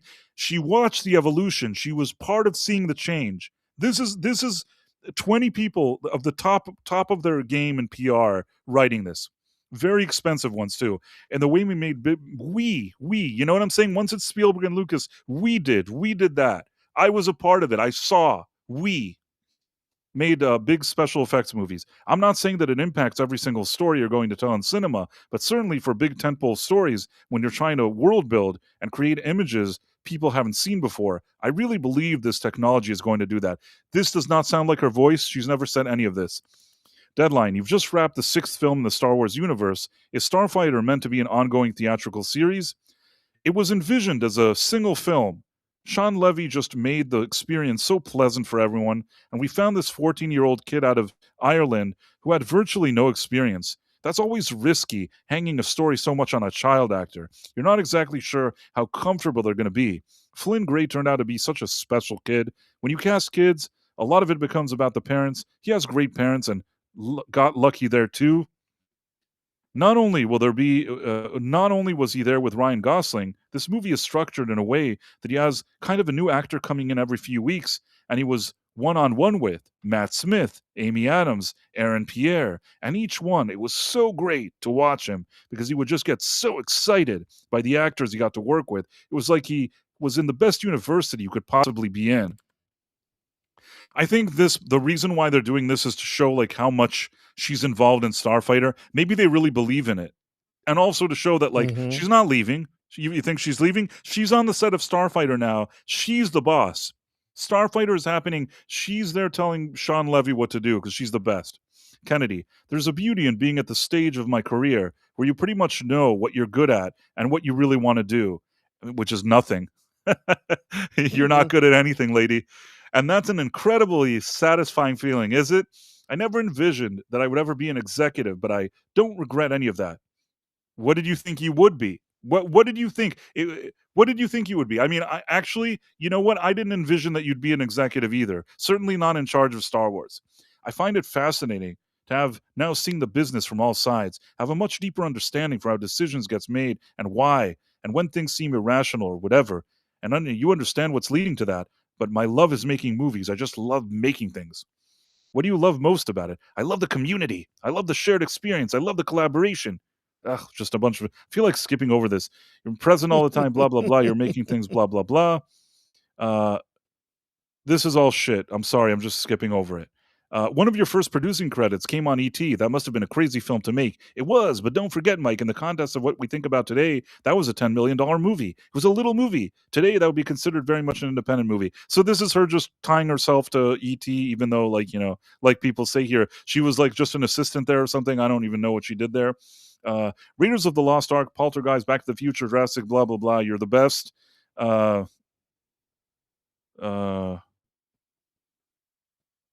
I feel very fortunate that I've been able to make a living doing this. It's just like tonight when Sean Levy was making his eloquent rap speech, reminding me that he flew to London 10 years ago on his own dime to sit down and tell me what Star Wars meant to him and blah, blah, blah, blah, blah. And then they said, well, you know, this is a shitty thing that they're like, oh, like it's so great. Sean should make more movies and all this stuff. And there's a bunch of nonsense here. I read it before. It's draining. It's really draining. I would read it, but I'm just gonna. It's okay. Here's the important part. She talks about like the highs of her career, you know, as Lucasfilm president and all this shit. The majority of the people that I run into, they all love Star Wars. They love the movies. They love all the shows. Not your shows, not your movies, but whatever. But the lows. Are you ready, Professor? Oh yes. the lows of her career as of her tenure as a Lucasfilm president. And this is the part they waited this whole thing of like building up her ego and telling everybody she's the best. Now is the middle finger to you, Professor, and to everybody listening and to me. The lows are that you've got a very, very small percentage of the fan base that has enormous expectations, and basically they want to continue to see pretty much the same thing. And if you're not going to do that, then you know going in that you're going to disappoint them. I'm not sure there's anything you can do about it because you can't please everybody. It's like, lady, shut the fuck up, okay?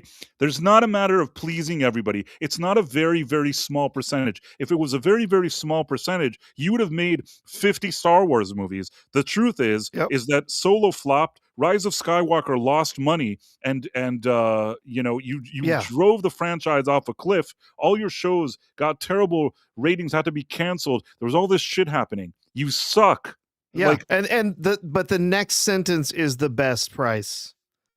what's The the next next sentence is the best. Oh, all you can do is try to tell good stories and try to stick to the essence of what George created. So she threw out what George created. She erased a decade of stories that were part of the EU, threw all of those out, and then tried to tell good stories. Of course, she failed miserably at telling good stories, but that's all she can do. She can try to tell good stories and try to stick to the essence of what George created. She did neither of those things. Yeah, this is just a disgrace in my opinion. And he embedded incredible values into Star Wars and what it had to say. The whole idea of hope and fun and entertainment is what he's done over all the years. That's what I try to preserve. Shut up, ladies. Just shut the fuck Preserve up. nothing. You literally you did not even look at the plans that he had for the upcoming films and say, how can we take these and adapt these and make something that, you know, that continues this story? No, you took the scripts he gave you for his idea for a sequel trilogy. You took all of his ideas and you chucked them in a bin. And you said, nope, we're going to do something different and we're going to get rid of all of his characters and we're going to tell female stories and queer stories and all of this stuff. That's what we're going to do with Star Wars. Ran it into the ground. And then I wouldn't do it any differently. I wouldn't change anything. Let's see what it says. Try to preserve. I wouldn't do any differently. I wouldn't change anything that we've done over the years. I understand why some people may like certain things more than others, but that's not going to change why I decided to do certain things and why I decided to work with the people that we worked with. Also very carefully drafted here. You know, she has no regrets. She's 100%. She's a risk taker. She takes risks. She, you know, she had her own vision and she stuck with it. And it's not always what people wanted, but it was the right thing to do. Now, this picture is when they forced, instead of giving George Lucas an award, they gave them a joint award because she complained. And then once they did that, and to date, there's no video of this. Nobody can find a video of this event.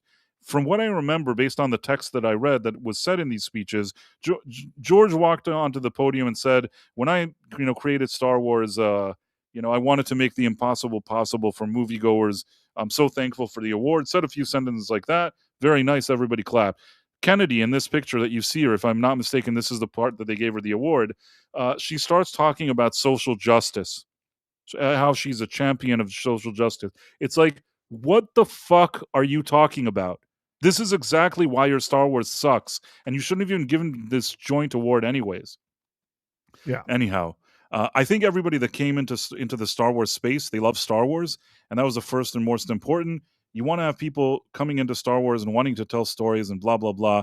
Jon Favreau, Tony Gilroy. Basically, she's not mentioning Leslie Headland. You know what I mean? There's a million people she's not mentioning. She's mentioning the two people that one of them was like a Hail Mary pass that they told him to just ignore her. And the other one, the only reason why Tony Gilroy has any leeway and the only reason he even got Andor is because he somehow knew how to work with her and save her. He bailed her out on one case, on Rogue One. Rogue One was a disaster. He stepped in and reworked the movie. seemingly saved it. Between you and me, a movie that only the third act is worth something. First two acts are a complete shit show, but he saved it enough for it to not be an embarrassment for her. So that's on because of that they gave him Andor. So one guy that saved her from looking like a clown early on, and the other one that was told to ignore her, that's the name she keeps dropping. That's what I think I do. Yeah. And that's what I like to do and want to continue to do. Well, hopefully that took Star Wars into the next step. Next step? What are you, fucking crazy? Next step? We'll see in the long run, but it feels like it did. Oh, shut up already. There is no long run. You did not take Star Wars to the next level. You did not do that. Just shut up already. I'm sorry, Professor. This is too much. This is too much. I feel it's bad. It's bad. Yeah, this is such a PR written thing. This was all crafted. This was all set up ahead of time. This was not some real. This was not a I'll just real quickly interview. let me look at the highlights because I know we're already running late. But we'll see in the wrong. I feel like we expanded the universe. We brought new audiences in. No, you didn't. And I think that the most difficult thing to do with franchises in general, but especially something like Star Wars, where George just created something that became part of everybody's childhood. Every single filmmaker that walks in and wants to work on Star Wars, first thing they say to me, first thing I hear is, "Let me tell you about when I went to see Star Wars for the first time with my dad." Yeah, and then all the men in your thing suck, and you ruin everything. Let me see. I'm trying to skip here. She says she talks about movies she enjoys. She talks about Oppenheimer and Sinners, the audacity of Ryan Coogler to veer from that sultry blues number, blah, blah, kissing ass to Coogler. I don't know why. Tony Gilroy, blah, blah, blah, ass kiss. And then she's like, there's one final thing. She's like, some of the reason why big names didn't want to work with me, and she mentioned Vince Gilligan, I think, and a few other names. They didn't want to commit for 3 to 5 years because it's a big commitment. So that's why she lost, top names because they didn't want to commit. Yeah, that was it. I mean, back in the day, Star Wars would be the thing that anybody would give 3 to 5 years, no doubt. You know what I mean? It had nothing to do with the fact that if they came in to create any project, they weren't actually going to get to do anything on their own because she was going to be looking over their shoulder and telling them how to do their jobs the entire time. No, here's the interesting thing. Remember how she said that she was still deciding everything and she's the best and it's all based on her plan? Now they're asking her progress on films by James Mangold, Ryan Johnson, Simon Kinberg, Taika Waititi. And notice how nobody's even talking about that Ray movie from what I can tell. That nobody even wants to mention again. So Kennedy is like, I've got to tread a bit carefully here. Jim Mangold and Beau Willimon wrote an incredible script, but it is definitely breaking the mold and it's on hold. Taika has turned in a street that I think is hilarious and great. It's just not my decision, especially when I've got a foot out the door. Suddenly, she's not in charge. You know what I'm saying? Yeah. Foot out it's the door. It's not my decision. I'm the secretary here. What are you talking about? Until now, 70 pages of her the best. Now, what's happening with all these scripts and the projects? I don't know. I'm leaving. I'll see you later. Yeah. When all that filth hits the fan, it's not going to be my fault. Is what she's saying. Right. And then Donald Glover has turned in a script. She doesn't say anything about that script. And as you've read, Steve Soderbergh and Adam Driver turned in a script written by Scott Burns. It was just great. Anything is a possibility if somebody's willing to take a risk. I remember when I came into the job, the first thing Bob Iger said to me was, be bold. Just all this shit. Another good thing. This is the final one. What about Ryan Johnson returning? After all, episode 8, The Last Jedi, grossed $1.3 billion globally. Somebody told him to say that. They're not asking this by themselves. We expected him to return. This is the best. Are you ready, Professor? Kennedy, Yep. Once he made the Netflix deal and went off to start doing the Knives Out films, that has occupied a huge amount of his time. That's the other thing that happens here. After Sean and I started talking about Star Wars, Stranger Things kicks in. He was completely consumed for a while by that. That's what happened with Ryan, and I do believe he got spooked by the online negativity. Spooked? Ryan Johnson went around arguing arguing with every person online, giving everybody the middle finger. His dream was to get more movies. Yeah, There is yeah. nothing that Rian Johnson wanted more than to give everybody a middle finger with this trilogy. He literally said that if people hate my movie, I must have done it right. Like he's said that stuff. He absolutely did. So, I think Ryan made one of the best Star Wars. Shut up, lady. He's a brilliant filmmaker and he got spooked. This is the rough part. When people come into this space, I have every filmmaker and actor say to me, what's going to happen? They're a little scared. You've developed a thicker skin, no doubt. That's what they're like telling her. uh-huh. And then, women that come into this space. I'm going to cut this short, but this is just a bunch of shit. It seems to go on forever. Let me see. Which of these will you produce? I'm open to producing anything they need, blah, blah, blah. It goes on forever. It's like this article never ends. Then there was something like, her regrets. I don't really have any regrets. Maybe Solo, a Star Wars story.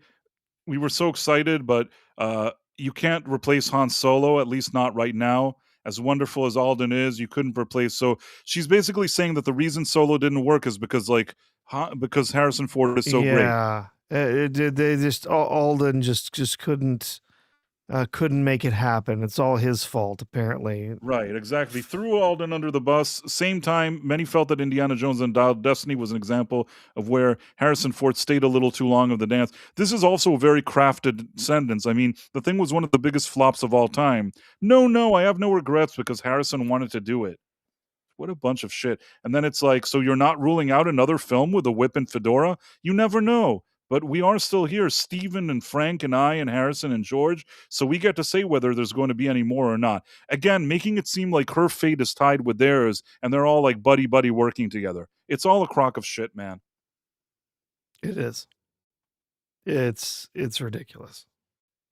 I wish they would let me interview this lady. I wish. That is my dream that they would let me do it. But let's say goodbye to everybody, Professor. I don't want to keep you longer than I have. No, that's all right. We're doing fine. Here's the get you the. There was like Rumble. another 5 hours of this interview. It was already just repetitive and annoying, you know. Yeah. Oh, it's awful. Yeah, and I read that there's also Variety did their own write up. We talked about that for a bit. Talking about focused a little bit more on Filoni and Brennan, trying to talk them up. But at the very least, Variety pointed out some stuff about how like The Acolyte was a huge failure and stuff like that. So anyway, got our names for Rumble there in the chat. Okay, for Rumble, Citizen 42, Sal the Hamster, Dudebro Set 420, Some Late Guy, Long Island 90, Elizabeth Quince, Double R Star, Pure Blood Based Berserker. Yeah, and over on YouTube, we had The Dead Man, Marokstro, Caleb Levine, Tomahawk 511, The Real Head Case, Adam Gray, Karate Werewolf, Mars Monkey Max. We saw 6 in the chat tonight. Marla Sherendorf, Jonathan Conroy, LK8181, Badfoot, Yitis, Istophobos, Captain Zoom, Destiny Captain 247, Donald Camp 77, Stephen Mack, Blue Collar Loser, Phantom Outsider, Keely Chow, Mary White, David Costin, Ash William Guns, Zonar J5, Pete Roble, Chubby Teddy Monster Product 1320, Jacoby Wayne, Darth Maylock, High Power Worldwide, FKHC 2005, Feel Free to Think, and American Reaper 1. So thanks everyone for joining us. And thanks to everybody out there who might just be, hanging out in the chat, just lurking a bit. We're always glad to have you here. And also everyone listening on the replay. It was great hanging out with everybody. Sorry I kind of went off the rails with that interview. It was just draining and annoying. And we didn't even, there was like 5 hours additional of telling her how great she is that we just, skipped over. But I think that the main points that were the most annoying, we did go over them. So she's the best. She's the queen. I've never seen, Queen of the world. Honestly, I've never seen anything like it. I don't think that I've ever seen anything like the article we just looked at, if you really think about it. It's lots of kissing her ass. It's pretty fascinating. And we knew it would be this way, so I'm not really Yep. surprised, but still, even though I wasn't surprised, still annoying. But yeah, thank you all for hanging out. Thank you, Professor, for making it through this difficult broadcast. And today is Thursday, right? So we're gonna see you all on Tuesday, every Tuesday and Thursday, the Night Owl. Price, do we have anything special for Tuesday?